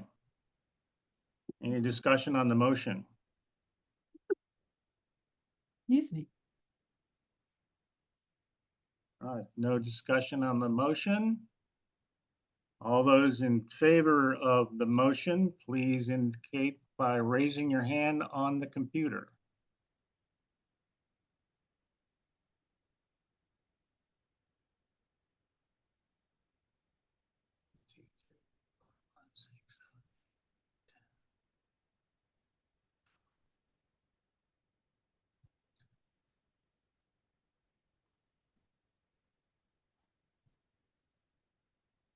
Okay. Just take a couple more seconds to. All right, the numbers stopped changing. I see 29 ayes. And I will lower your hands.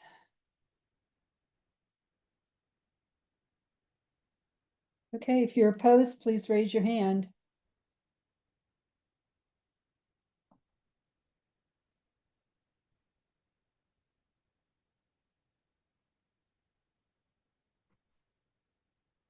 Don't see any.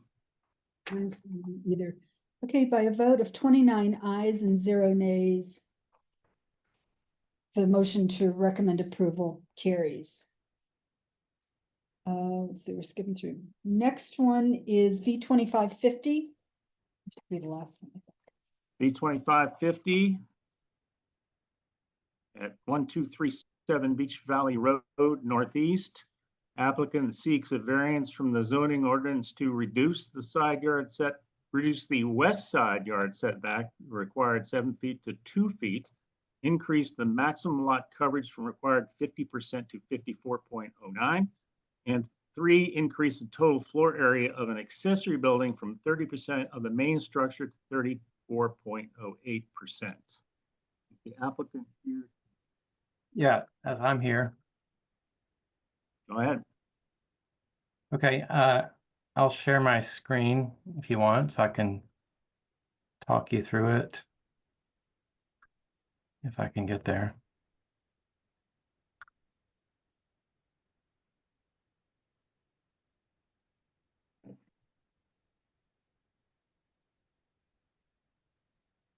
Okay, so I'm Mark Arnold, and I'm representing Christina and Kevin Kim, who are also on the call.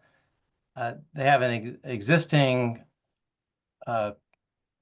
dilapidated garage that's where the cursor is circling on the screen right now, and the current setback is 2.9 feet at that front top left corner, and the lot coverage is slightly over 54% currently. We'd like to remove this garage and enlarge it by going towards the interior of the yard, 0.9 feet towards the existing neighbor's garage, so about 10 inches, and then also going back over an existing retaining wall that's there. The lot coverage is going to be just ever so slightly reduced from the existing 54.19% to 54.08%, similar to the previous variance. Because we're taking this down and rebuilding it, we need to seek a variance to increase the lot coverage from the allowable 50% to the almost existing overage, slightly less than the existing overage. And then the other variance is the reduction of the west side yard setback. And the third variance request has to do with the ratio of the area of the accessory structure, both the garage and the upper level, compared to the conditioned floor area of the house. It's slightly more than 34%. It's or slightly more than 30%. It's at 34.08, and the maximum allowed ratio is 30%. So that's the third variance. This, also similar to the other variances, is a non-conforming lot in that the frontage is just under 60 feet, where an R4 lot is supposed to have 70 feet of frontage. But the area actually conforms. So it's only non-conforming in that one instance. But like a lot of our in-town lots, there are constraints in the fact that they're narrow. It's a shared driveway with the neighbor's driveway. The proximity of the drive to the house and the neighbors is what's driving the request to reduce the side yard setback. Christina and Kevin are both on the call. They can speak to the neighbor interaction more if necessary, but essentially they reached out to the neighbors on both their left and right, 2 across the street, and I believe just the 2 or 3 behind them, 2 behind them that faced East Rock Springs, and they were all given notification of the variance request and the meeting dates.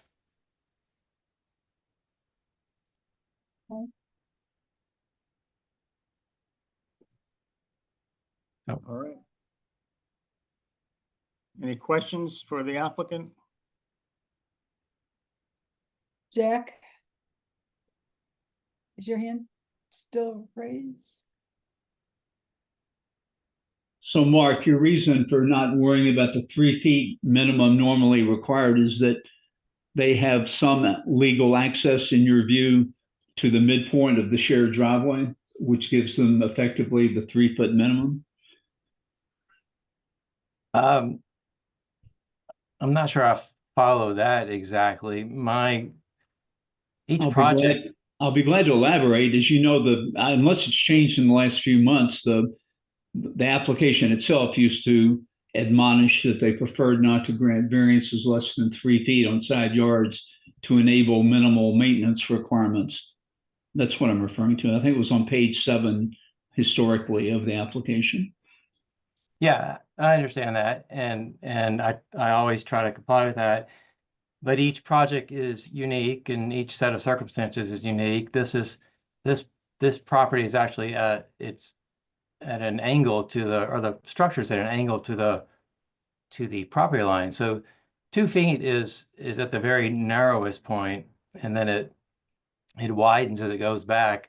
It's a matter of inches that we're talking about, and to get a 16-foot door without getting into some cypress, or I think there's some trees that are right here where my cursor is going. They don't show on the survey because they're not over 6 inches, but there's 4 or 5 nice trees there. There's a stone wall at where my cursor is now. So it's kind of like a puzzle, as are a lot of these projects. And the request for 2 feet isn't done lightly, but it's done to try to make everything on this project work. Okay. Anybody else? Question? I saw Rich's hand up earlier. Yeah, Jack addressed my concerns. Okay, great. Thank you. I don't know if I agree with All right, Marley, Morningside again. Yes, we recommended approval on B 2550.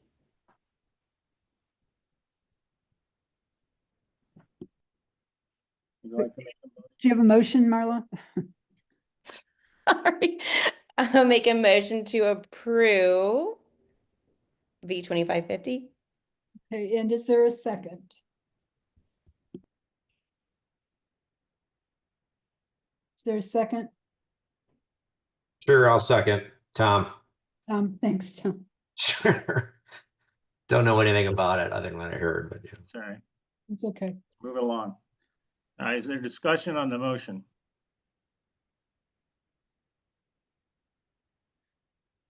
All right, seeing no discussion on the motion. Well, Jack's hand is raised. No, I'm sorry. I had no discussion. I have Discussion on the nothing. motion, Jack.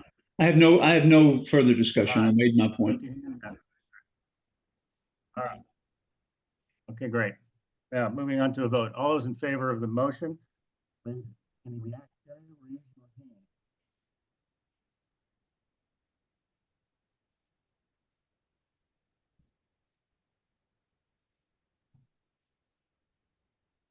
Hmm, 3, 6, 9, 12.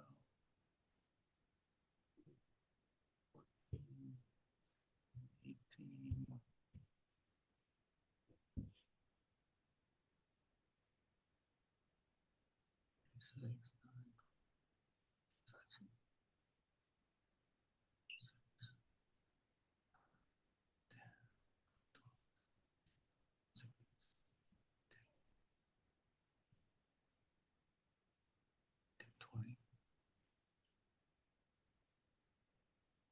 I see 21. Gabby, do you have?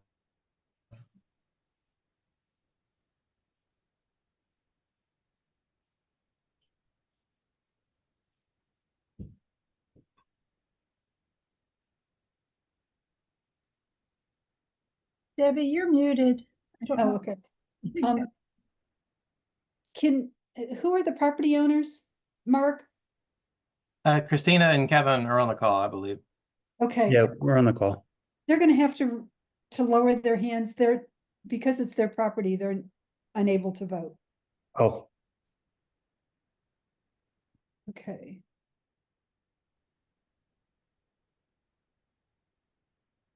Okay, so I now have 18.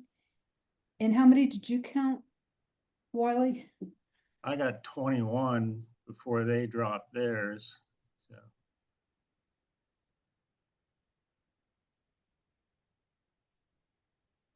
Okay.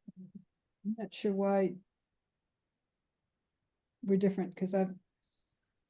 It doesn't matter. I count 18 if that helps. Okay. Then that's two of us. Okay. Let's lower your hands. all right. And all those that are opposed to the motion to approve, please raise your hand. Oh, Jane found her hand. Excellent. Jane's opposed.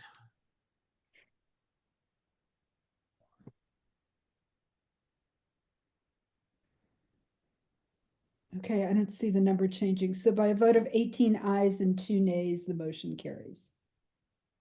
Thank you for your time. Thank you. That is the end of the variances according to the agenda.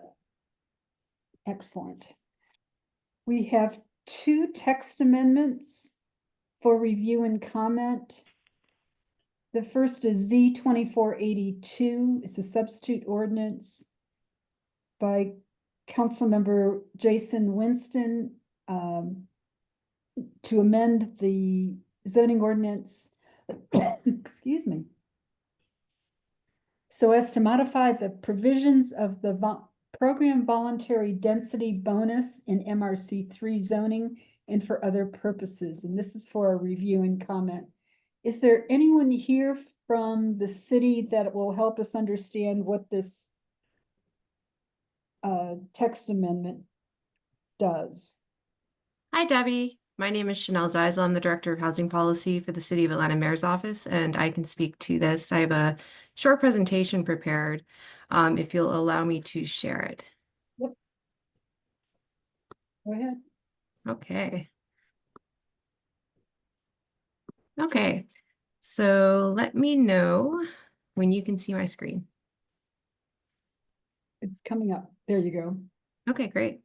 So the MRC3 zoning district is a zoning district that impacts very few parcels in NPU-F. I believe it's actually only 2. So I can, if you look there on the right, there's one very, very small parcel on the border. I believe it's adjacent to the Atlanta Beltline on, I think it's Drury. And then the other is closer to the Emory footprint in the northeast of the district.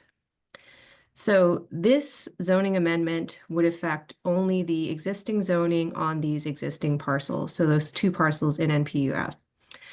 It proposes 4 changes. So the first change is to increase the affordability requirement flexibility.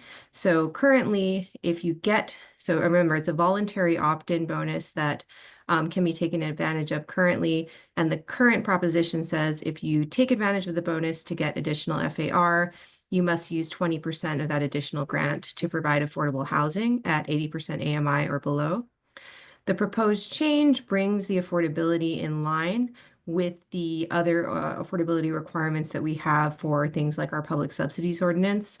And so that would be a choice of 60% for 60% AMI for 10% of the units or 15% of the units at 80% AMI. It also offers the, gives you a choice. You can, in addition to that, you can say, hey, I think I'd like to actually, instead of using the 80% AMI bonus, just agree to accept housing, or not agree to accept, but rather actively lease to recipients of housing choice vouchers. The third, apologies, I went scroll down and now I can't scroll back. There we go. The third option is to essentially say, I'd rather make a contribution to an affordable housing fund, which would allow the city to produce more affordable housing and other developments. And that would be the opt-in for an in lieu fee. So you would either build the housing in the development in the MRC3 inside of that affordable density bonus, or you would opt to pay into this affordable housing trust fund. And then the last, of course, is the FAR increase. It increases it from 1 to 3.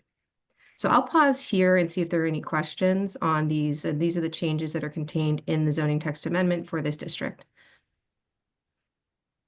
Hey, Chanel, the FAR, what you're talking about, a jury, is the Capital City 6-story building that's either finished or just got finished down right on top of the Beltline on the east side, right? Yes. Thank you, ma'am. Okay. Don't forget to raise your hand, Jack. Rich? What would be the in lieu fee option? Is there a sliding scale, a minimum, a maximum? How will that be addressed? Yes, great question. Next slide. See, now I can't change my slide. Okay, come back.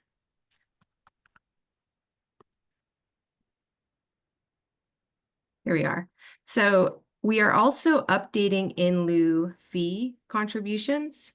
So this is not contained in the ordinance itself, but rather the ordinance points at, it says you need to, contribute according to the in lieu fee schedule. So simultaneously, that fee schedule is being updated. That's actually an administrative update that occurs. So the Department of City Planning every year performs essentially a fee study and then provides that number for adoption every year that applies to each sub area. So currently, we have an in lieu fee. So again, the in lieu fee option doesn't exist right now for MRC3. So that would be a new thing for MRC3. And when it is brought in, the fee schedule that we are proposing that would apply to it would increase according to the size of the building. So that's a great question, Richard, because it will depend on the size and intensity of that development. So if you see on the lower right, it would be increasing it to $140,000 per unit for buildings that are between 1 and 5 stories, and $256,000 per unit for units, buildings that are 5 stories or above. Thank you.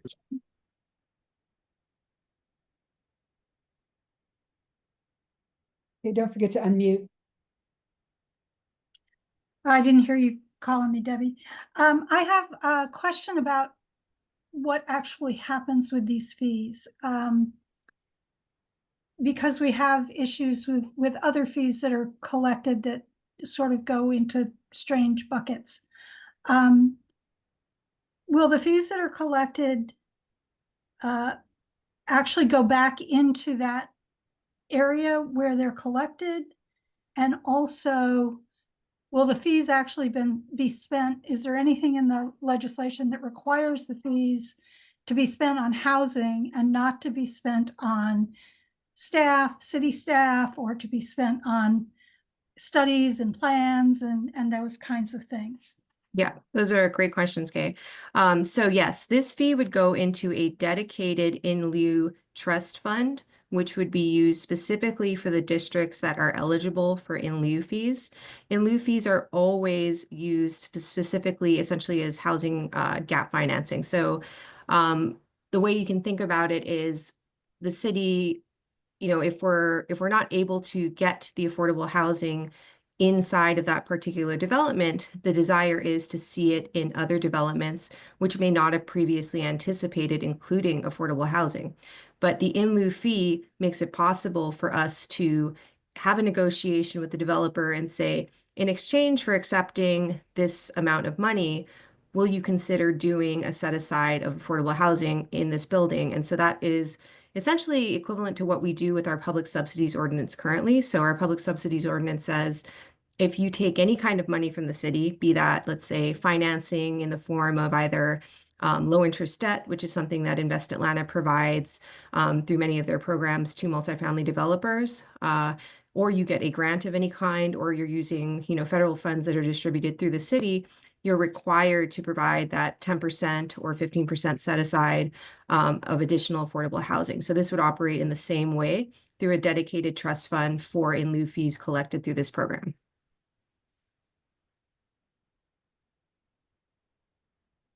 Okay.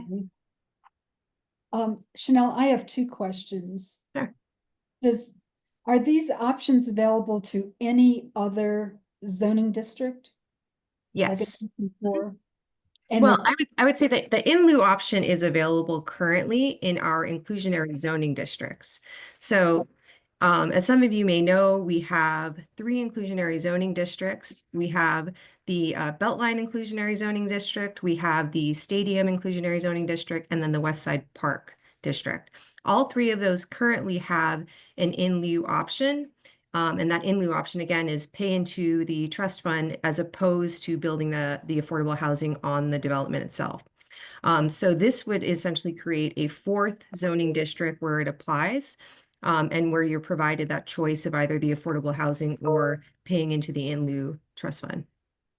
so currently it does not apply to MRC4 properties, for example, that are outside an inclusionary zoning district.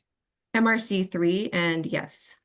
Okay, and at what point does the developer determine the option?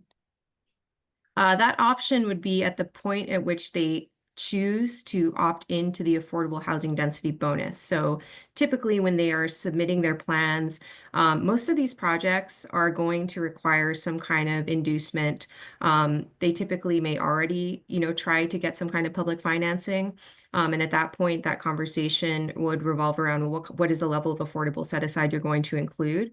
If it is a straightforward project that does not have any affordable, but they want to build more FAR than they would get without the affordable density bonus, then they say we want to opt into the affordable density bonus when they submit their site plan, and they would include the option that they'd like to take advantage of, be that in lieu or building it into the project.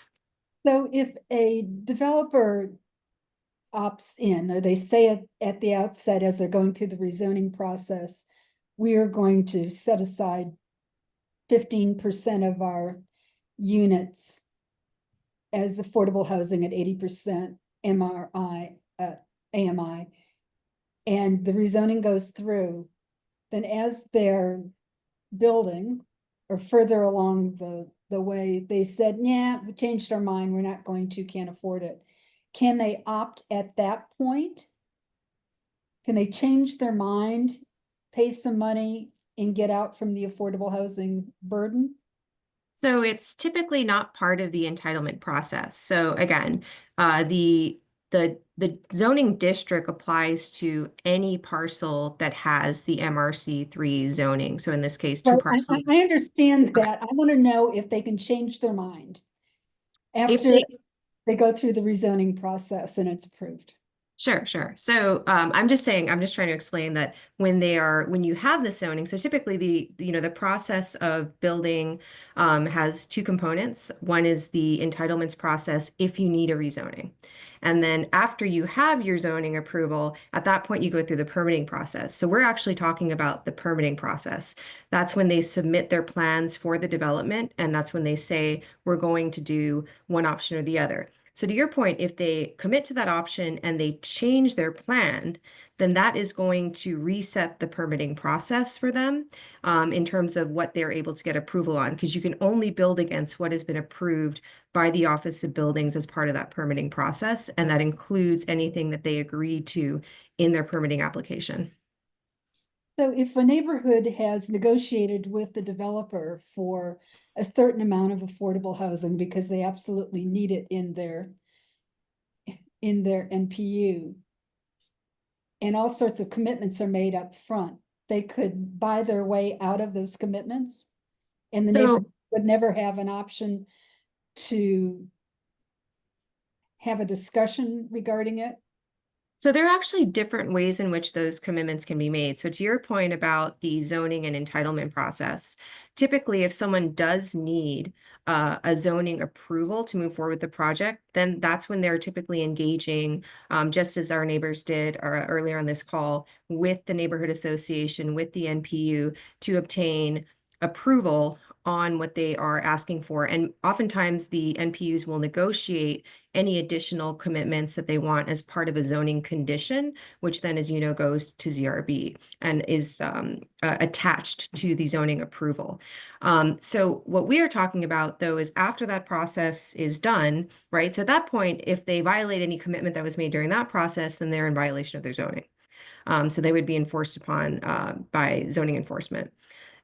As it pertains to the permitting process, when they come forward at that point and say this, again, this legislation only applies to provide the option for the developer to say, I wish to use additional FAR, additional density, get the bonus, and in return, I'm going to commit to doing this amount of affordability or paying into the in lieu fund.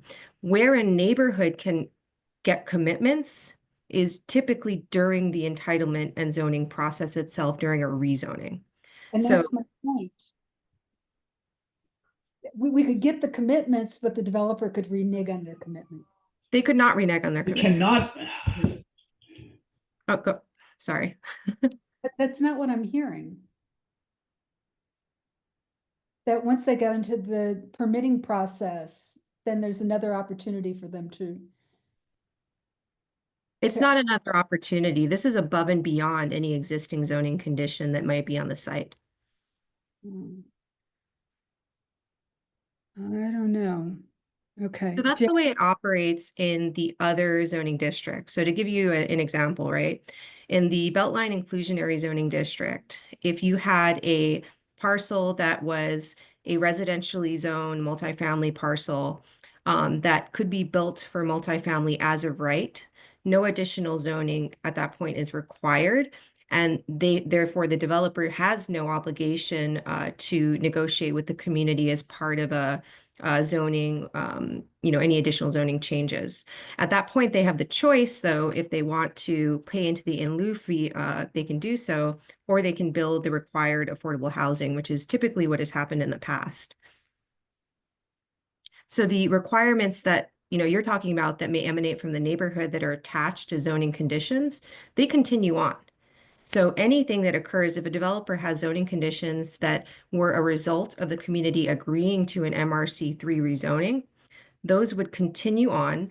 And at that point, when the developer went to submit plans and said, we wish to take advantage of the zoning bonus, then it would be required that they show that they had met their commitments as part of their initial rezoning, as well as the commitments that were required under this text amendment for MRC3. Right. Jack, your hand's raised and go ahead. This will be the last. if members have concerns about so-called finagling, I've heard that reference many times in this NPU in the last 6 months without a single specific reference to a single alleged bit of misconduct. And it would be easier for us to examine and reach a conclusion about it if such behaviors were called out and specified specifically rather than to just talk about the general possibility. Ironically, on the jury unit, the developer left, if my memory serves correctly, and I believe it does, he left FAR. He could have built more FAR on that project regardless of affordable than he chose to. He kept it lower because for a variety of reasons, neighbor requests. The other guarantee we have, at least in Virginia Highland and in Morningside when we negotiated, is we both hired an extremely competent and experienced zoning administrator, Mr. Fortner, who reviewed the conditions that were agreed upon and had a separate lawyer look at them in addition to those on both boards. I don't see the fear here. I see this kind of vague, amorphous fear. Jack, I'm not even thinking about Amsterdam Walk. I wasn't specifically talking about Amsterdam Walk either. I was talking, as I said, about earlier pieces of it. I have a good deal more faith from a great many statements from people who spent a lot of time with the housing department of the city of Atlanta that they're pretty vigilant about it and just as interested as we all are in seeing affordable housing. But since you brought up Amsterdam Walk, I don't think that's in doubt there either. Thank you, ma'am. Okay, and I'm thinking of the Gulch. Okay, Christine Dunham. Hi, I just wanted to say, I don't think it's wrong for people to ask to clarify stances. And so I know, Jack, you think you're being helpful and giving some information, but I think it's totally valid for a neighbor to ask questions about sort of clarifications about things that aren't actually very clear. And in fact, I would appreciate Debbie trying to figure out what the heck all this information is, because it's really not actually all that transparent. And so I appreciate you asking, Debbie. And Jack, I think as a neighbor, I would appreciate more. I mean, we don't need to bring up other stuff. And I feel like you're maybe thinking about older stuff that's not relevant to the actual pertinent thing we're talking about now. Actually, it's the one in the neighborhood, Christine, but I think your point's well made. Thank you. Thank you. Are there any other comments?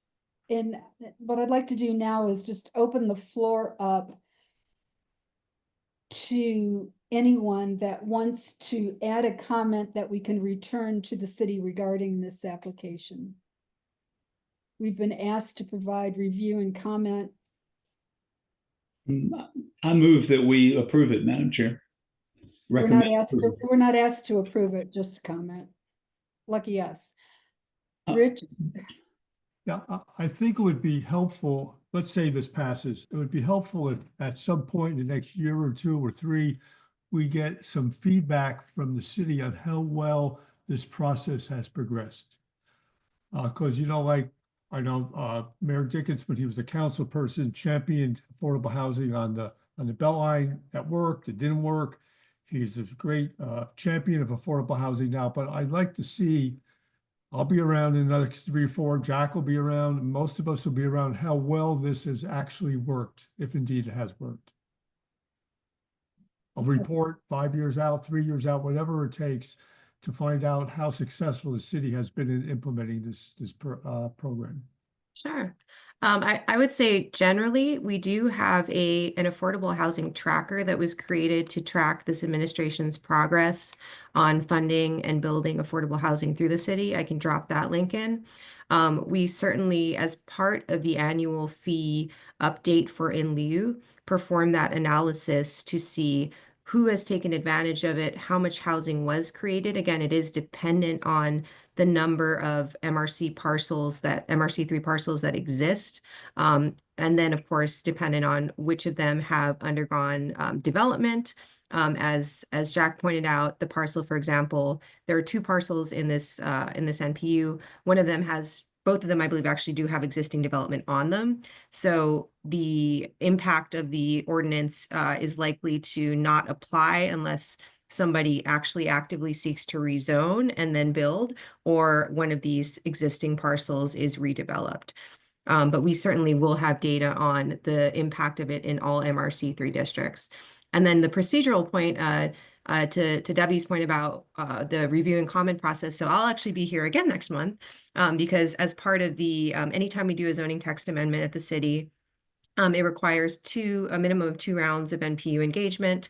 The first month is to do exactly what we're doing now, which is to introduce it, hear feedback, and also get any questions that anyone might have so that I can take that back, I can respond to them. And then when we come back next month, we can discuss the outcome of, those questions. And then I believe at that point, the NPU does take its vote on whether or not to recommend.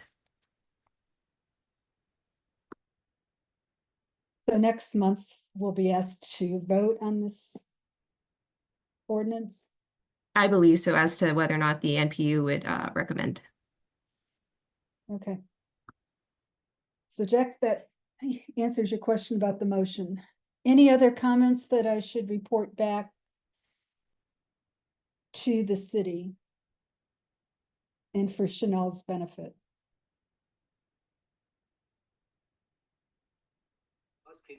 I want to make a comment right quick. Councilmember Bond just reached out and wanted to apologize for not being able to attend tonight's meeting. He had a conflict with the Reparations Commission meeting tonight.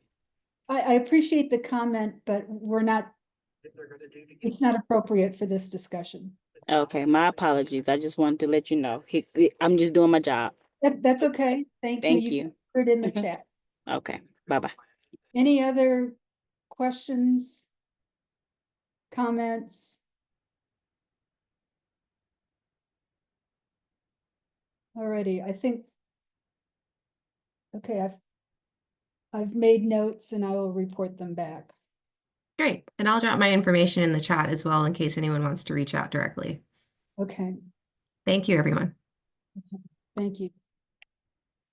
All right, the next text amendment is Z2510. And this is an ordinance by council members Hillis, Dozier, Westmoreland, Winston, Bakhtiari, Bond, Collins, Faroki, Aim. It's all of them, I think. To require special use permits for data centers to provide certain special use permit application requirements to address a proposed data center's water consumption, water conservation, energy consumption, and other environmental considerations and for other purposes. Is there anyone from the city that is here to help us understand this text amendment?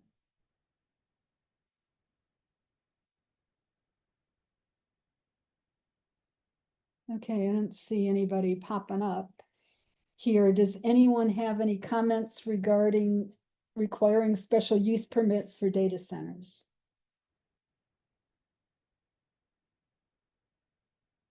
There's been a lot of commentary in the local press regarding data centers.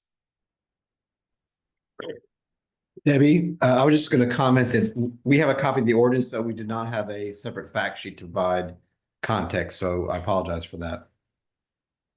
Yeah, thanks. Doug, do you know if we're going to vote on this one, or is this just going to be on our agenda for review and comment one time?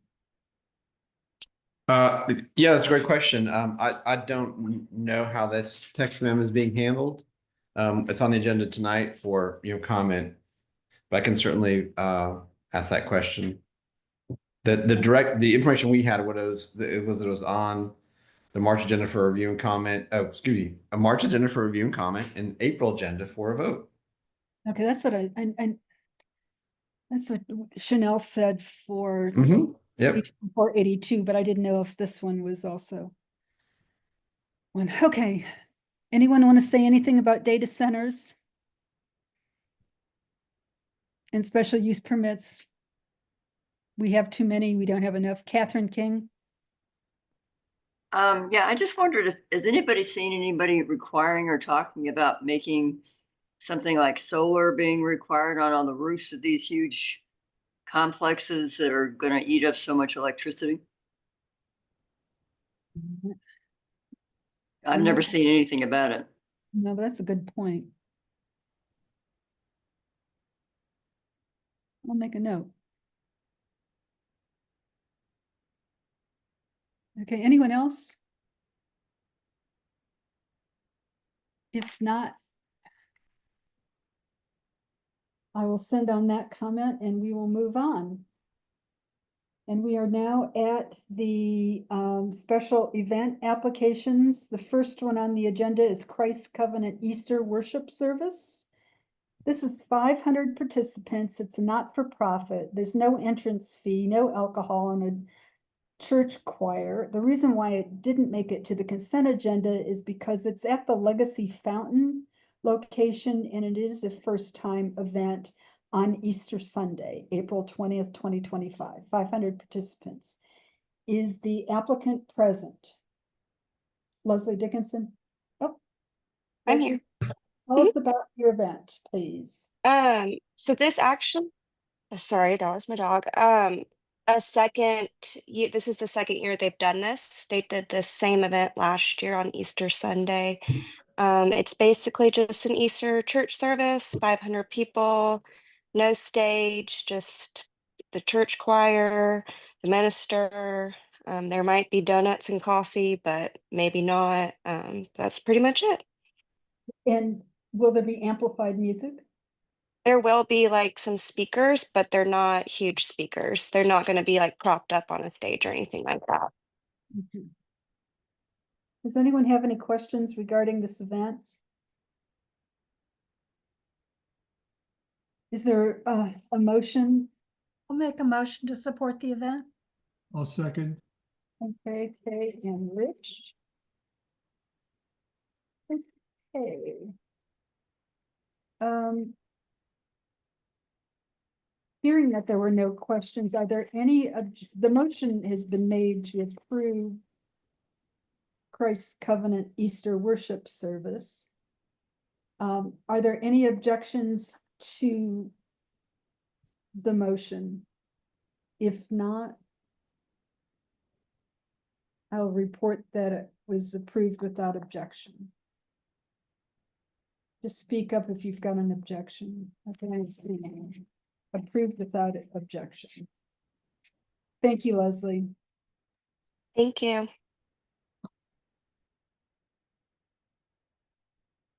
Okay, the next application is the Virginia Highland Porch Fest and Rock and Run. This is a Class D event, 9,000 participants in Virginia Highland. The address they give is 869 Virginia Avenue, also on Todd Road, Greenwood, Drury, on May 17th, 2025. Is the applicant present? Hello, yes, I am present. Hello, Caitlin. Tell us about Porch Fest and if there's anything that's changed this year. Absolutely. So yes, I am representing Virginia Highlands for the Porch Fest and Rock and Run happening again this year on May 17th. This is the event's 5th year. For those who don't know, this is an annual one-day event hosted by the neighborhood. The event kicks off with a run at 11 a.m. and the festival begins right after from noon to 7 p.m. Setup will take place the day before on Friday the 16th. And as you mentioned, Debbie, the attendance for this is approximately 8,000 to 9,000 for the festival and roughly 100 people for the run. The only change this year, as we're in the process of finalizing everything, is expanding to close part of Greenwood. This is just to expand the footprint as the festival continues to grow and include the restaurants near Blind Willie's and Dark Horse Tavern. We're still working on all of this with APD, but everything else remains the same. Any questions for Caitlin? Kay? Yeah, Caitlin, one of the feedback that we got from the event last year was that you did not have nearly enough restrooms and that they were not spread out enough. Because this event is sort of spread over a large chunk of the neighborhood, we actually had a lot of people, I mean, not just a couple, but I heard from many people saying that they had some of the attendees using their front yard as a bathroom.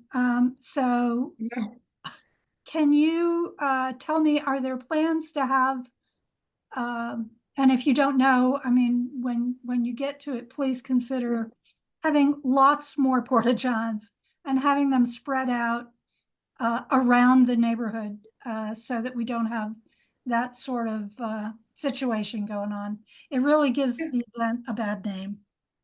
Absolutely. Yeah, I completely understand that. And as I mentioned too, like as the event continues to grow, more people, obviously. So that is definitely noted for this year. We will plan to up the number of restrooms.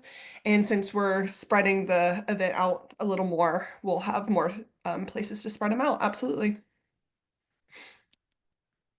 Great, thank you. Mhm. Jack? Go ahead and raise your hand. Oh, come off mute, Jack. I agree with the last remark. That would really be helpful. If you doubt the reality of what Kay is referring to, my neighbors have some photos that will end your doubts. The other piece that would really help was there was better police control getting residents in and out near Highland, and I can't speak to the other end. And that would really help if we had good constant presence on that. I think many neighbors are opting to either vanish if they're not participating, but some are still trying to come and go. And there's the omnipresent possibility that folks will need to get in for some sort of medical attention. So having a good, solid police performance from A to Z would be helpful. And the final comment I make was I thought the cleanup last year was prompt and excellent and basically done by about 9 o'clock at night by the time the sun went down. I just certainly appreciated that. It was a big improvement over previous performances. So I compliment you on that. That's it, Madam Chair. Thank you. And Tom? Oh, go ahead, Caitlin. Yeah, no, I was just gonna say, I'm glad to hear that about the cleanup company. We are using the same this year, so we'll make sure of that. And yes, I'm taking notes as we speak, so I will speak with APD about getting better control, so residents can get in and out. Absolutely. Thank you. Tom Schwab? Thanks, Debbie. Caitlin, I just wanted to follow up on Kay's question and ask for a more quantified answer. Can you tell us how many Porta-Johns we had last year and how many you're projecting for this year? Yeah, absolutely. Give me one moment and I can pull up the quote or the invoice from last year versus this year. Let's see.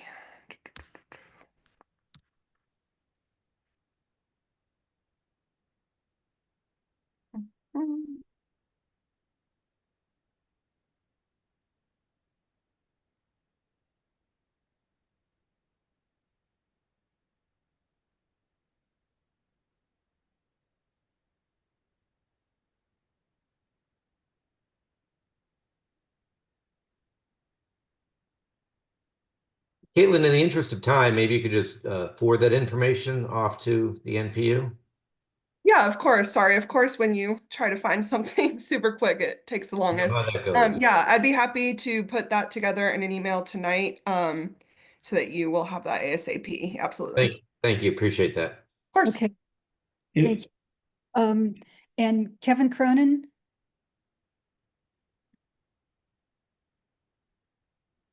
Kevin, don't forget to come off mute. Sorry, I switched to my iPad and I have to find it.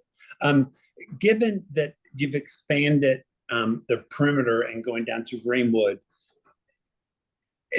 how is it going to be handled when people leave that area of Greenwood with drinks on the street? Are they going to walk down North Highland or Barnett with open containers? I'm just worried about security and risk and about people walking around the neighborhood with open containers.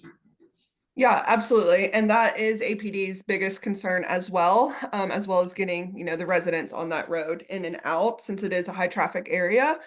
So that is something that we are working on finalizing. I would be happy to, once I have a final meeting with APD, reach out to you personally as well as the NPU and discuss that information further.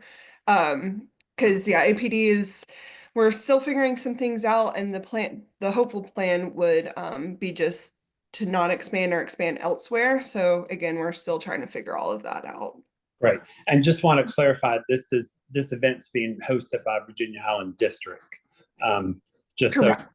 Because we'll be Virginia Highland Civic Station will be coming forward for Summerfest shortly. So glad to see this continue and grow and have good success. Perfect. Thank you. And yeah, Kevin, I'll reach out to you separately. Thank you. Caitlin, when will you have your final map ready? We are working on that as we speak. We just had a meeting on concession stuff this morning. So I will, I'd say probably in the next week or so. And I'd be happy to forward that once confirmed. Okay, I'm wondering for myself, others may have a different opinion, but I'm wondering if this is premature to vote until we know what your final plans are for security, the map, and restrooms. Sure. Yeah, and I understand. Because I can get the restroom information over to you ASAP. Because that's no problem to up that. We can always add more. But with APD, we're just waiting to talk a little more on that. I think it's just knowing exactly which roads are going to be closed off might be important to people that live in that node, Sure. including me. Mm-hmm. Okay, is there a motion? Someone want to make a motion? Yeah, I'll make a motion to defer this vote to next month. I'll second. Okay, that was made by Tom and seconded by Rich. With the waving hand, are there any objections to deferring to next month? Anyone object to deferring? Okay. Caitlin, we meet in the middle of the third week of April. By then, I think you should probably have your Oh, yeah. plan pretty final. Absolutely. Yep. I'll be ready. Okay, we'll see you next month. Perfect. Thank you very much. You're welcome. Next application is the Atlanta Jazz Fest. This is a Class A event, 100,000 participants, and it's been going on for a long time. Piedmont Park, May 24 to 26, 2025. Is the applicant present? Yeah, hi everyone. This is Laura Valenti. I'm with Premier Events. We do all the permitting and logistics for the Jazz Fest. And yeah, we are back in Piedmont Park Memorial Day weekend, the 24th through 26th. Event hours are 11 to 11. Our performers, though, we actually schedule them to end at 10:30, which we've been able to keep with the last few years. So we always, allow for a little bit of a buffer there in our permit, just in case we're running long. No street closures planned for this. It is Captain Jeff Baxter doing security and traffic detail again. Our overall operational plan is virtually the same in terms of one main stage, 100 vendors, food vendors and kids area and all the other various elements that people love about this event. Questions about the Jazz Fest? Rich? Has the lineup been published yet, Laura? I haven't. Not yet. Stay tuned. It's coming out in a couple weeks. So. Okay. Thanks. Yes. Any other questions? Laura, I'll send you a list of streets that will want either no parking or parking on one side only. Yeah, that'd be great. Thank you. Okay. I'll try and remember to do that this week. Yeah. Any other questions, comments, concerns? Okay, there's one in the chat that just popped up. Will Jazz Fest close 10th Street bike lane? No, we're going to leave the bike lane open. We do use the cut through right there behind Park Tavern to load bands in. It's interspersed.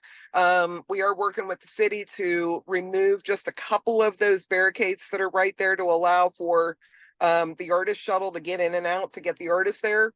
But we will have extra security right there at the bike lane to make sure that that stays flowing. Actually, that bike lane is actually going to help us because in the past we've had significant issues with patrons who pull up on the curb and think that's where they're going to unload their tents. And so I actually love those barricades. I just need a couple of them moved to get the bands in, but we'll work around that and make sure that everybody stays safe there. So. Thank you. Any other questions? Is there a motion? Make a motion to approve. Is that Tom? Yes, I'm sorry. Okay. Second. My voice is getting hoarse at this hour. Yeah, I know. Is there a second? Second by Kevin. Kevin, okay. Alrighty. I think because of the size of the event, we will take a vote. All those in favor of the motion to approve, please raise your hand.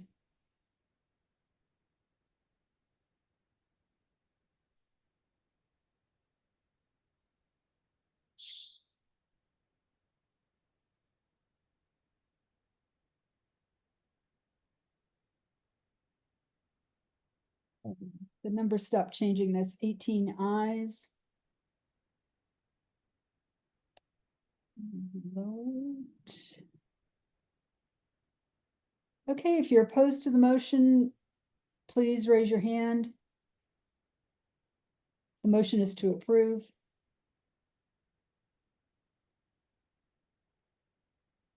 I'll give you a few seconds to find your reaction tab.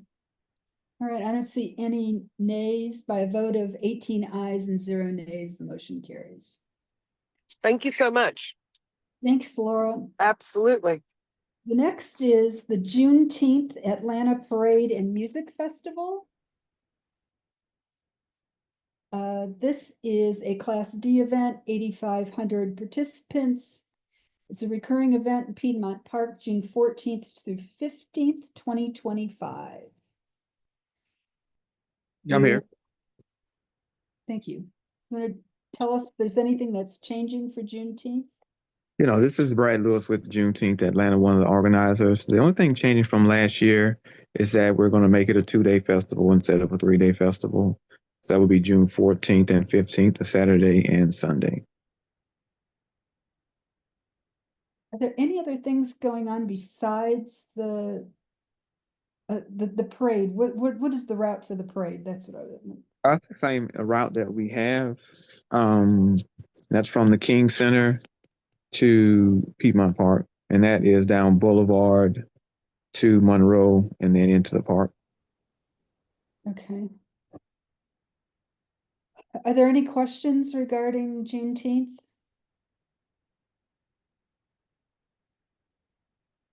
Okay, I don't see any questions. Is there a motion? Move to approve. Thank you, Rich. Is there a second? A second. Okay.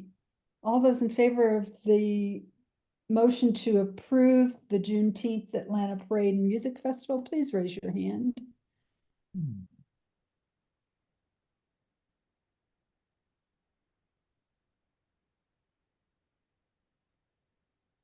Okay, I see 16 ayes.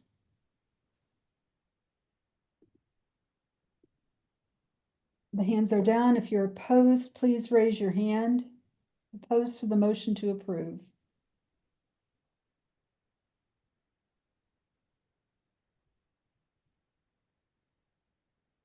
Okay, I don't see any hands raised. By a vote of 16 ayes and 0 nays, the motion to approve Juneteenth is carries. Thank you guys so much. Thank you. Thanks for sticking with us. Oh, no worries. Pure Heat Community Festival. This is a Class C event, 19,999 participants exactly.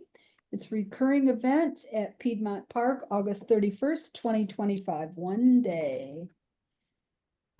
Is the applicant present? Melissa Scott or someone that's representing Pure Heat? Okay, any objections to deferring this application to next month? Okay, then without objection, we will defer to next month. Next one, Atlanta Out of the Darkness Walk, a Class D event, 4,500 participants. It's also a recurring event in Piedmont Park, November 2nd, 2025. Is the applicant present? Chelsea Platt?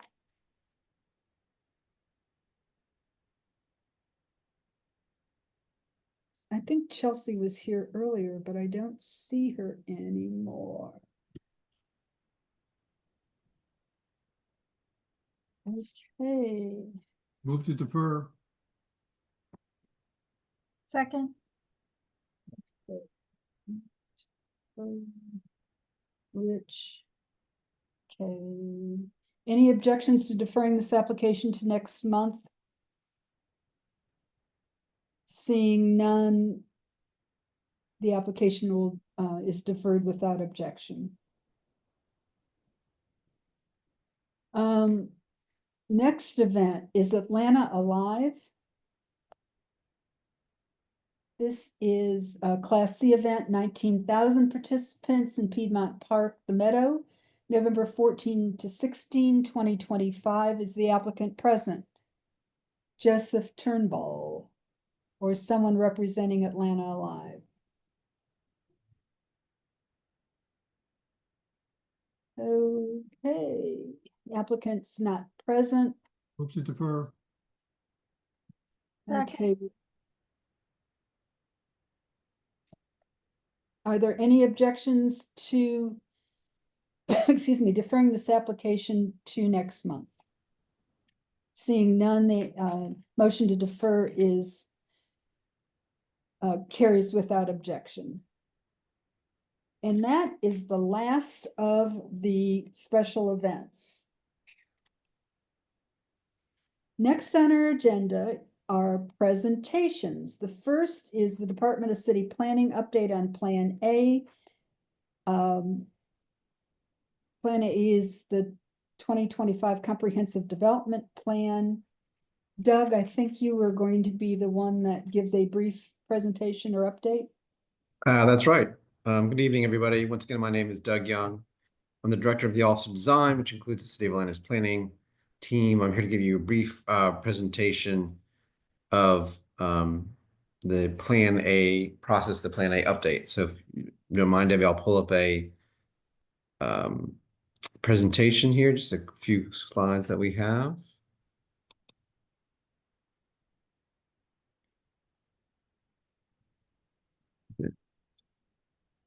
Share my screen.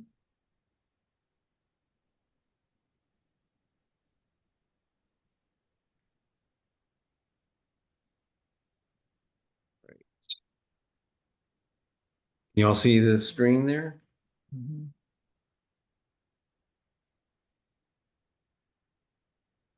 Great. Thank you for your time and thank you for sticking with the meeting tonight so you could hear the presentation. I'll make it short because I know that we've had a long night. But this is a quick first of one of three series updates on Plan A, which is the city's 2025 update to its comprehensive development plan. You might be familiar with some of these folks you might have seen around at various meetings in NPU-F and around different parts of the city of Atlanta. I did want to point out that we have had a lot of other folks helping us out from other departments, as well as affiliated agencies and nonprofits around the city of Atlanta.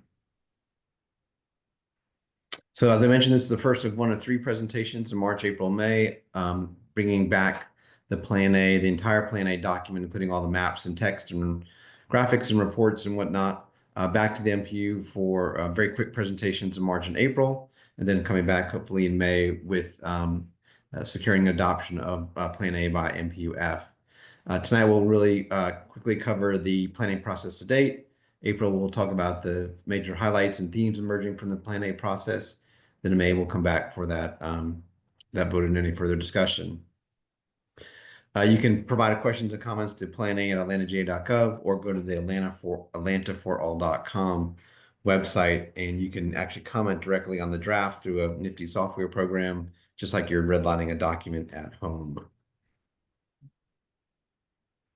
So just a quick reminder, what is Plan A? It's the City of Atlanta's Comprehensive Development Plan. It provides a vehicle to capture all the city's goals, visions, policies, and actions for future physical growth in the city. It's required by the state of Georgia to be done at least every 5 years. That helps us, among other things, retain our qualified local government status, which makes us eligible for special programs and grants from the state of Georgia. And then, of course, we have to develop this plan with extensive community involvement, which we have done over the past year or so. Hopefully my slides will advance.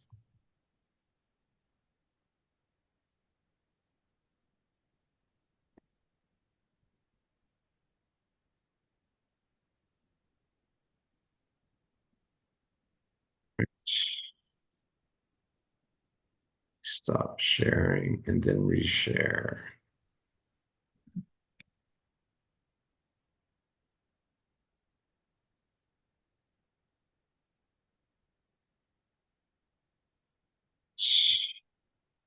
Not sure what's happening here, so let me troubleshoot what's going on. We just have to read from it. Yeah, I'll just continue given the hour that we're in, and then go from there. So my apologies for that. I'm not sure what's up with my software. Oh.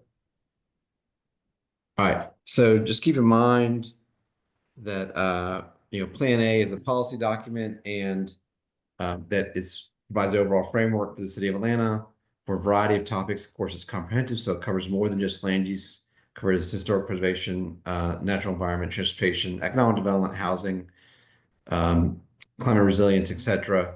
But you are very familiar with the City of Atlanta zoning ordinance, which is also being updated at the same time. But that is the regulatory tool that implements the land use and development policies of Plan A. But Plan A is the policy itself. Just a quick reminder, we kicked off the process over a year ago, February 29th, with our kickoff meeting in Greenbrier Mall in Southwest Atlanta.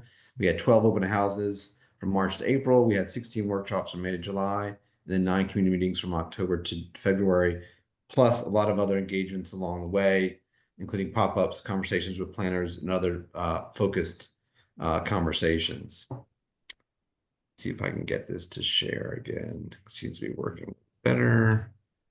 And y'all can see what I'm seeing.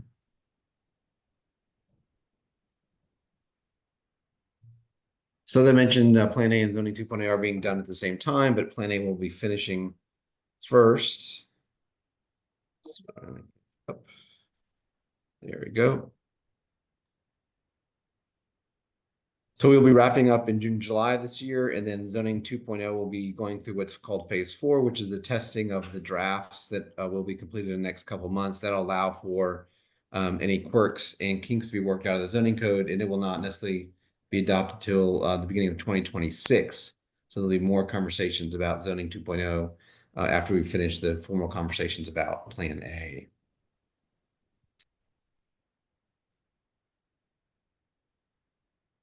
So recap, as I mentioned, we've had a lot of meetings and pop-ups, 38 citywide meetings, 50 pop-ups, 46 conversations with planners, a couple of mobile tours, and then over 7,300 total participants, in-person participants in those various physical meetings.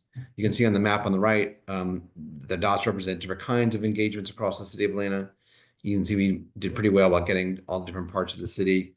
The large orange dots are the larger open houses or community meetings, and the smaller blue and light blue dots are smaller engagements, conversations with planners, or the pop-ups we did in various places around the city.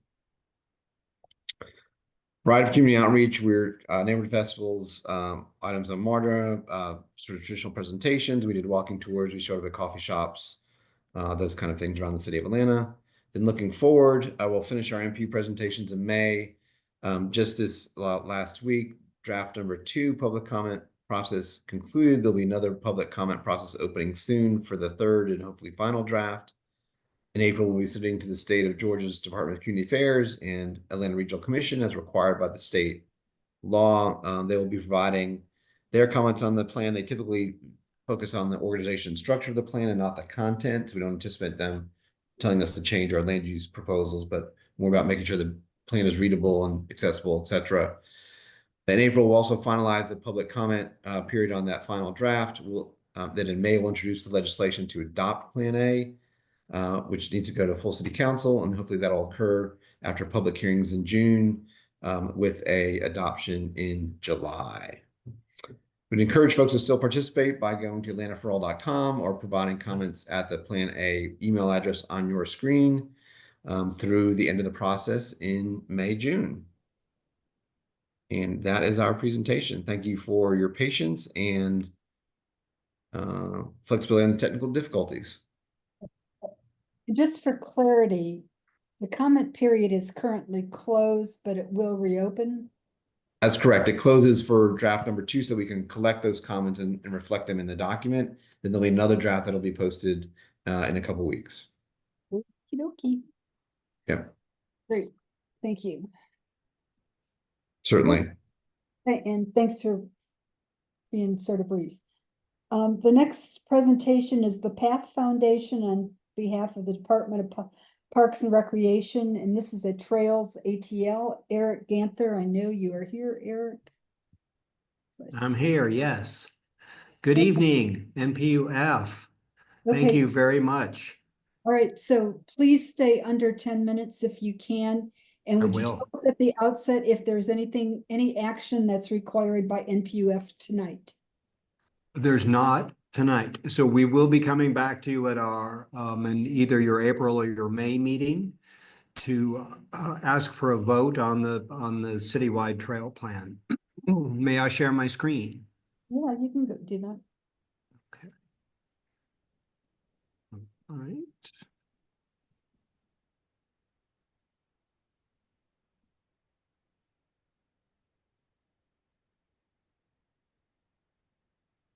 Okay, so here we go. I'm Eric Ganther. I'm with the PATH Foundation. I'm joined this evening by my colleague Ed Tarleton, also from the PATH Foundation. And we've been working hard on behalf of the Department of Parks and Recreation and with the Department of Parks and Recreation to develop a citywide trails plan we're calling Trails ATL. And here's our agenda. I'll go through some things. Going to go quickly. I know it's late, and I really appreciate you all and the work that you do for our city, and it's important. So Trails ATL, the rationale, the vision, why are we doing this? Well, I mean, it comes down to this thing, the Beltline. The Beltline has been such a success for the city. It's really redefined how we think of our city. It's redefined what we think is possible for our city. And it has really been something that when we've gone around the city, and we started with our friends in the planning department with a Plan A outreach that began last spring, we heard loudly and clearly from everybody, more trails. We want more trails. And so that's why we're doing the effort. And so here's the big reveal. So we have, that's the plan. And what you're looking at are the trails that we have today. We've got about 80 miles of trail today. And by the end of 29, we'll have about 105 miles. So the difference there is the completion of the Beltline, plus some other trails that are under construction, like Path 400, which is an amazing trail in the northern part of the city that will take us all the way up into Dunwoody in the not too distant future. The Trails ATL network expansion. So this is a network expansion plan, 420 miles. So basically 4 times what we have now. That is an ambitious plan. And it will happen in phases. And it will happen with, we're looking at what we're recommending is a phase 1 that begins in 27, ends in 37, roughly a 10-year time frame where we're adding 35 miles of greenway primarily. Like those are 35 miles, but they're the more complicated ones, and they will form the backbone of that trail network expansion. Now, when we say trail, what do we mean? So trails, there's really 4 types. Then the upper left, you see greenways. Greenways are linear parks. So you think of your experience in a park, going through a park, and that's, there's some level of a natural space there. It may be a manicured lawn or not, but it's a calm space. It's a relaxing space. It's a place we go to get away from it all a little bit. So that's that greenway. Below that is the side path. The side path, we seek to bring some of that greenway energy, but next to a street or next to a road. And the idea there with a side path is that we have some kind of a landscape buffer or barrier, like pretty significant, between the motorists and the people who are using a trail. Next up, we have the buffered bike lane. Now, here's an example on 10th Street that many of you may be familiar with, not far from where many of you live, and that's Piedmont Park. And the idea there is that we're the people using bikes and scooters, they're in the roadway, but there's protection. There's a physical barrier between them and people in cars and trucks. Then after that, we have shared streets. Shared streets are streets, neighborhood streets, very calm, very low volume traffic. There are a lot of these in many different parts of the city. So you think of those streets that are parallel maybe to the bigger street that has most of the traffic, and maybe that street that is parallel doesn't have very much traffic. Maybe it doesn't go all the way through.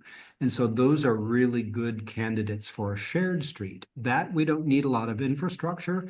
Maybe there's some paint. Maybe we work with the neighbors to say, okay, let's park on this side, so this side that people can walk if there's not a sidewalk. We work with the neighbors on those kind of solutions. But this is the key takeaway here. Trails are for all ages. What we're building here is an all ages, all abilities network. All ages, 8 years old to 80 years old. All abilities, people who are able-bodied and people who are in wheelchairs or pushing a walker or pushing a stroller, right? Trails are for all ages, all abilities, all Atlantans. Now, we've got a planning process. We've been doing this for over a year. Our lead department is Parks and Recreation. Why? Well, remember that greenway concept. It's a linear park. And so, part of what we're doing is bringing some park-like experience into other parts of the city or neighborhoods that maybe don't necessarily directly have them. I'm with the Path Foundation. The Path Foundation has been the city's trail building partner for 34 years. All we do is build trails. We are a nonprofit entity. We're focused on Atlanta. Our mission is to make Atlanta the most trail-connected city in America. Now, obviously, we can't do that alone, and we have been joined by some of the best in the business. So the Department of Transportation, City Planning, Watershed Management, and the Beltline. Well, why watershed management? Well, there's a bunch of reasons there. One is that the sewer lines are great places for us to build greenways. Trees can't grow on sewer lines. They destroy sewer lines. So watershed has to go through and cut those trees out anyway. If that has to happen, that is the perfect place to put a trail.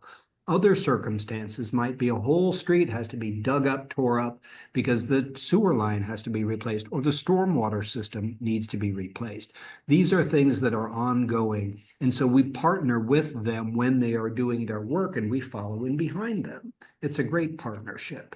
Other ones, we've had a technical advisory committee. I give a special shout out to the City of Atlanta Police Department, who's joined us on a lot of our meetings to talk about concerns about crime that may arise on some when we think about trails. So we've had 4 rounds of outreach. This is the 4th round.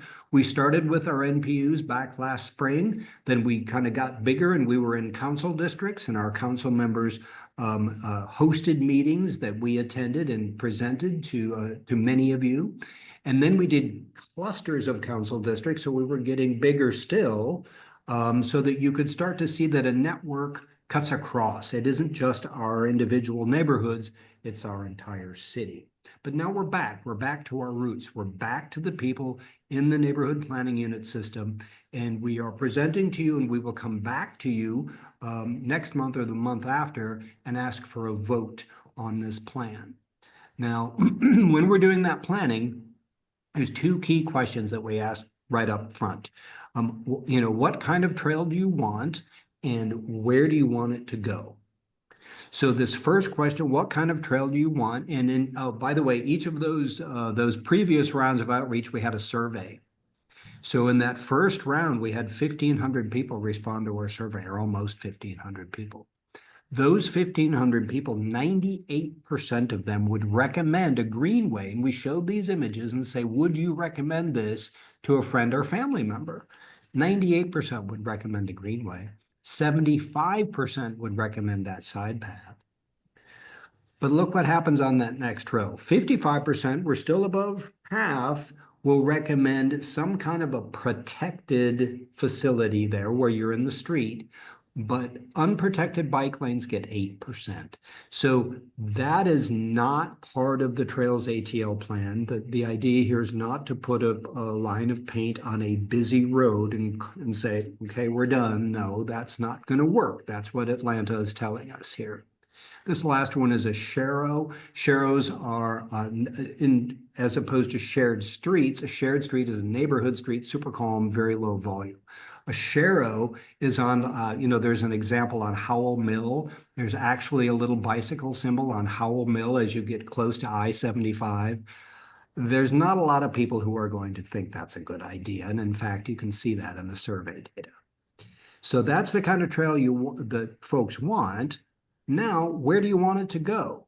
And so we had a long list of places people could choose, like, in my neighborhood, I want to go to this kind of place, that kind of place, whatever. The top 5, number 1, commercial areas. People want to go to their restaurant, they want to go to their bar, they want to go to their barber shop, they want to go to their grocery store, they want to live life. And they want to be able to do that walking, biking, scooting, whatever. They don't want to have to get into a car. We still need to get into cars because that's the city that we built, but we want to have alternatives, and that was very clear. Number 1, commercial areas. Number 2, parks. Want to be able to go out the front door and get to a park. Eric, That is a key piece. Yes, ma'am. please speed it up or. Yep, sure. Beltline, MARTA, schools. 82% would exercise more, 86% would drive less. Trails, ATL, in context, here we are, NPU-F. There are the 3 phases, phase 1, phase 2, phase 3. Phase 1, there are 2 projects in NPU-F, South Peachtree Creek Greenway spur that connects across the creek there so that we get from Faulkner Road and Cheshire Bridge across so that gives that whole neighborhood access to Path 400 and points north, and then the Virginia Trail, which gives us access to the Beltline from Virginia. Right now, it's kind of an awkward setup there behind the Trader Joe's. How do you get down there? And people are kind of running everywhere. So here's a great opportunity to connect directly into that neighborhood. How does that fit in with the rest of the city? So I want you all to see how that fits into the rest of the city. The phase 1 are those red lines. And those red lines are largely in areas that don't have trails, and they are greenway focused. We're trying to get people to the Beltline, but we also want to make sure that parts of the city that don't have any trails, like Southwest and West Atlanta have nothing, we want to make sure that they get some love as well. Next step, so we're doing this presentation 25 times. The report was released last Friday. We're going to come back to you for a vote. Then the CDHS votes, then hopefully City Council votes for adoption June 16. Here's a link to that report. Crucial. Please check it out. I put it in the chat as well. What does adoption mean? It means incorporation into that Plan A that you just heard about. It means incorporation of the zoning code, which you've also been hearing about, and it means incorporation into the comprehensive transportation plan, which you are about to be hearing about in the next few months. All right, questions, y'all. Thank you very much, Chair. Thank you. Does anyone have any questions? Anyone have any questions? And my information is in the chat. So if anybody, and that report is available, please check it out because we're going to come back and ask for your vote next time. No questions. I just wanted to comment and thank you very much. I found your presentation to be very interesting. Oh, thank you. And well communicated. Thank you very much. Likewise. Folks, we haven't lost our protocol for raising your hands when you speak, so please do so. Eric, can you put your presentation in the chat? I will try. Yes, I think I can. And if not, Chair, I will email it to you for distribution, if you would be so kind. Okay, we can make that available. All right, I don't see any questions. Eric, thank you for being here Thank you. tonight. Okay, planners report. Doug, do you have a planners report? I do indeed. Thank you all again for sticking with us tonight in the meeting. A couple quick announcements and reminders. As I mentioned a couple times, we're holding we have held and we are holding NPU conversations about Plan A. There'll be another version of the plan uploaded in a couple of weeks. That'll be the 3rd and final draft, we hope, and then coming back to the NPU in March, April, May, as I mentioned. We also have an openings for our Civic Responsibility for Young Leaders 5-day immersive experience. This is for rising high school juniors and seniors. and it provides an opportunity to shadow influential city leaders, tackle real community problems, and learn how to share their voices in the communities. The students actually earn a $525 stipend and 35 community service hours, which are often required for graduation from high school. Just this weekend, on Saturday, we'll be hosting the second seminar on the Historic Preservation of Black Atlanta series, exploring rich history, legacy, and impact of Black women in Atlanta's historic preservation movement, with keynote speaker M. Tomanika Youngblood, who's the former director of HDDC in the Old Fourth Ward. And then on Tuesday, the 25th, the Atlanta City Studio Book Club will discuss the new book, Civil Sites, by Gene Kansas, a local author. It explores the Atlanta's iconic Sweet Auburn Avenue neighborhood and how those sites and locations relate to the civil rights movement. So please check that out. I'll put a link in the chat with has all these details and other links to get to registrations and things of that sort. And that is the planner's report. Thank you so much. All right, neighborhood and committee reports. Lindridge Martin Manor, do you have a committee report? Just reminding people, if they are interested, to attend the code enforcement meeting next Wednesday at 9:30 concerning the boarded up businesses at Cheshire Bridge and Lindbergh. And also we have a new treasurer, Joe McCarty, our new Chancellor of the Exchequer. Thank you. Piedmont Heights? Piedmont Heights had a very successful Beltline and Ansley Mall cleanup. We had over 75 volunteers on Saturday. Georgia Power was involved. Sea League Enterprises was a sponsor. It was a fantastic event. And anybody driving down Piedmont between Montgomery Ferry and Pelham will notice that wall of ivy is pretty clean, pretty pristine. Yay, That's about all. Thank you. Morningside Lenox Park? We don't really have anything new. Okay. Virginia Highland? Debbie, I'm filling in for Kevin on that one. He had to leave. Virginia Highland report. There's a neighborhood-wide yard sale on March 29th. And Summer Festival will return for 2 days on June 7th and 8th. That's their report. Okay. Is there anyone from Emory or the CDC area or Druid Hills that has a? Hey, Debbie. Good to see Oh, you. David Payne. good to How are see you. you? Good. I have two really quick updates. First, a project that went through this NPU back in 2021. That's our graduate student housing project. This is right across from Druid Hills High School on Hager Drive. Phase 1 opened up last summer, 99% leased, and phase 2, which went through the process at the same time, will start construction this summer. So looking forward to that. It'll be right next to phase 1. Also, a project that is not in the NPU and not in the city, but adjacent to it, is our Briarcliff property.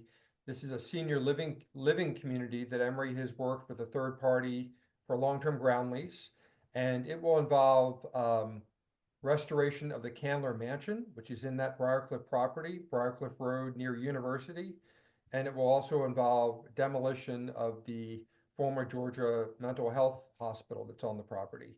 That will start as far as the site prep and the hospital coming down also this summer. I'm going to put my name and email in the chat, and if anyone has any other questions on those projects, feel free to reach out.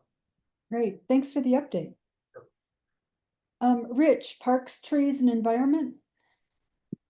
No report. If you plan on putting in a vegetable garden, wait. Okay. Education, Jason Holmes? Oh, are you still on? Okay. Jason Holmes, Education? Communications, Marla? Nothing for communications, but I should have mentioned for in our report that the roundabout on East Rock Springs and Cumberland Beach Valley is underway. There's cones out. It should be starting soon, and it will not be like the roundabouts on North Decatur that no one likes.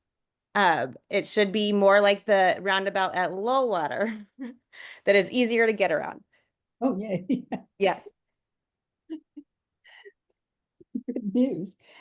Okay, public safety, Kay and Susan. I don't have anything, but I think Susan did have one thing. Yeah, according to Alex Wan, Fire Station 29 is going to be relocated, and I think it's being fast-tracked through City Council. The original plan was to put it on the other side of the freeway where the MARTA maintenance is. And what they've decided instead was to move it over to Lindbergh, where MARTA has some property. That way, there will be room for the proposed and probably imminent roundabout in front of the fire station when you get onto 85 North on Piedmont Circle in Monroe.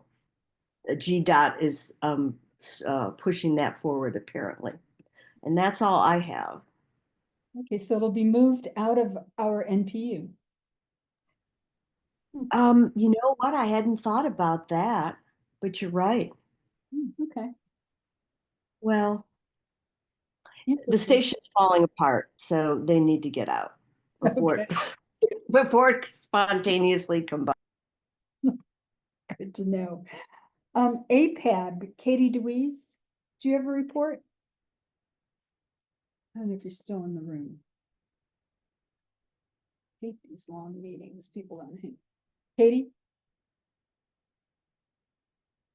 Sorry, I couldn't find it. Am I there? Yes, you can hear me. I have nothing to report. Okay. And I have a chair report. And I apologize because it's a little bit lengthy, but it's been a busy month. The first thing is that the 2025 Community Impact Grant applications with our 5 projects was successfully submitted to the city. They expect the award letters to go out in March, probably early April, and with the funds to be available in May. Our fiscal agent this year is the Virginia Highland District, so thank you, Katie Vopel, for volunteering. Next, as you probably saw in Alex Swan's last newsletter, the Amsterdam Walk zoning and land use papers remain in committee. This week, the next opportunity for council action will be the committee meeting cycle the week of March 24th. That's next week. If they move out of the committee that week, they will go to the full city council on April 21st. Because council has a 2-week recess coming up at the beginning of April. Next, the ZRB recommended approval of the special use permit for the outside seating of the mix. You might recall that was an application that this NPU voted to recommend denial of several months ago. The recommendation for approval came with a very long string of conditions, which I will not read. If anyone is interested in those, let me know and I'll send you the staff report document. It doesn't appear that the zoning committee or full council has taken any action yet. So if anyone has any concerns, this is your opportunity to make them known to the zoning committee and full council. Next, the last meeting of the Piedmont Park Master Plan Committee was held yesterday. The community input was amazing, over 10,000 comments and suggestions. A preview of the plan was presented to committee members and will be formally unveiled at the Piedmont Park Conservancy Landsmark Luncheon next month, with an opportunity for the NPU to review it as part of the review process. A couple impressions. First of all, pickleball courts will be added, most likely near the tennis courts. That is now part of the plan. The the project consultants took particular care to respect the history of the Olmsted Design Park. I was really impressed with their sensitivity to the Olmsted design, and that they're also working with the Noguchi Foundation to be sure that any recommendations around the Noguchi playscape will honor the playscape. Also, they are recommending quite a few new trails and pathways around Lake Claramere and in Piedmont Commons in particular, and will provide opportunities to explore the natural beauty, particularly around Clear Creek. It's really a beautiful plan. I think you'll agree when you see it. Next, the mayor's third annual neighborhood summit is this weekend. Representatives from NPUs, neighborhoods, and business organizations will be present to hear about and provide thoughts and input on the mayor's initiatives. It's always an interesting day. Next item, I'm looking for some input. Now that the trees protection ordinance is in play again and maybe on the city council's upcoming agenda in the next month or so, I've been receiving requests for presentations to the NPUs to discuss how it can be improved. I'd like your opinion. Should I honor those requests, or do you think that we've had enough comment and input? Anyone want to weigh in? Debbie, do you know when this council may bring it up? After No idea. I've heard varying scenarios, like, maybe it's not going to come up at all. They might make minor modifications. the absence of requirement of trees on commercial properties, that has upset the tree community, I know. Yeah, I know. I know. Do we want Trees Atlanta and Yeah, I attended a talk by Trees Atlanta, had a Zoom meeting a couple of weeks ago, and they have a presentation. Judy Yee had a presentation that took in all the considerations of the tree community and of Trees Atlanta. And obviously not everything was covered, but they did have a number of very salient points. And I think it would be helpful if maybe Judy did come to the next meeting. Okay, we've got some long agendas, so I'm really trying to manage times as we go forward. Kay, do you have a comment? You may have just answered my question. My question was, who was it that was asking to come? If it's Trees Atlanta, I'm certainly fully support it. But if it was someone else, I would want to know who that was and whether it was a good investment of our time. Yeah, that's why I'm asking, but because there are so many varying views on the ordinance. If I have one come, think I really need to invite them all, or not invite them, accept them all, and that's my concern. I guess I don't know if I agree with that. I mean, to me, Trees Atlanta is the acknowledged expert in the city of Atlanta around tree care and preservation and increasing the canopy. They're the ones that the city gives funding to.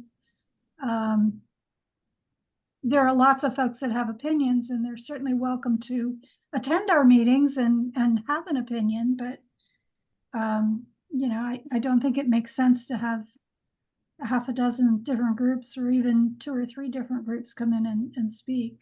But I will leave that to you. Okay. Rich, did you have a final comment? Maybe the major question about this is the city always touts itself as a city in the forest and trying to reach the goal of 50% tree canopy.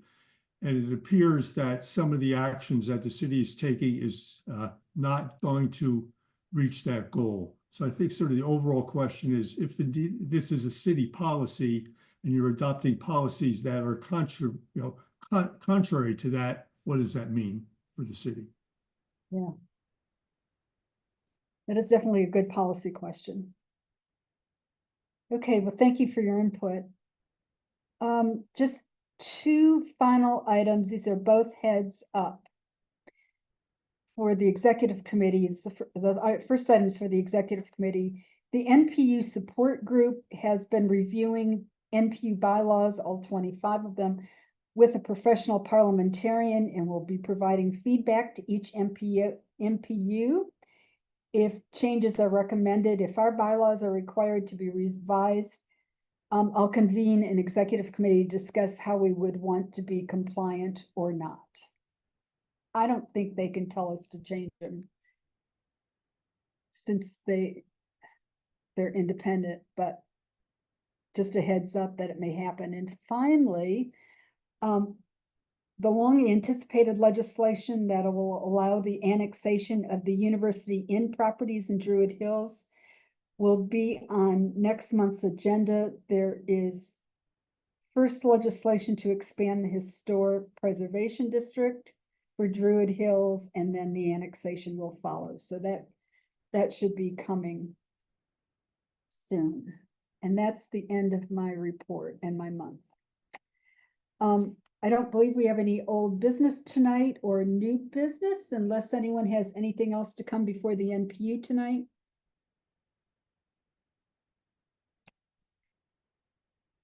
Is there a motion to adjourn? So moved. Moved. Second.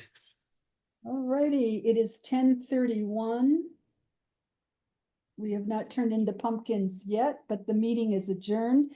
Don't forget that you can save the chat by clicking on the three dots in the chat window. If you can't save it, let us know and we will send you a copy of the stuff in the chat, because there's always like really good stuff in there. Thank you, Debbie. Thank you all for being here. Thank you. Good night, everyone. Nice Good job. night. Debbie, how can we save the video? That will, are you recording or? Well, it says recording, but it doesn't tell me how I can keep it. I am recording it on my computer, so I can send it to whoever wants it. Debbie, Catherine. I need it to confirm my notes. I will send it to you. Okay. Do you want the AI summary as well? Yeah, that was really helpful. That was more helpful than the video. Yes. Okay. Okay, I'll send both. Okay. Thank you. And I need to send the chat to somebody that asked for it. I will do that now. Okay. I cannot turn off the recording. No, because I turned it on. So I will stop it right now. Well, mine was on before you turned it on. Oh, Night, guys. good night, Catherine. Okay.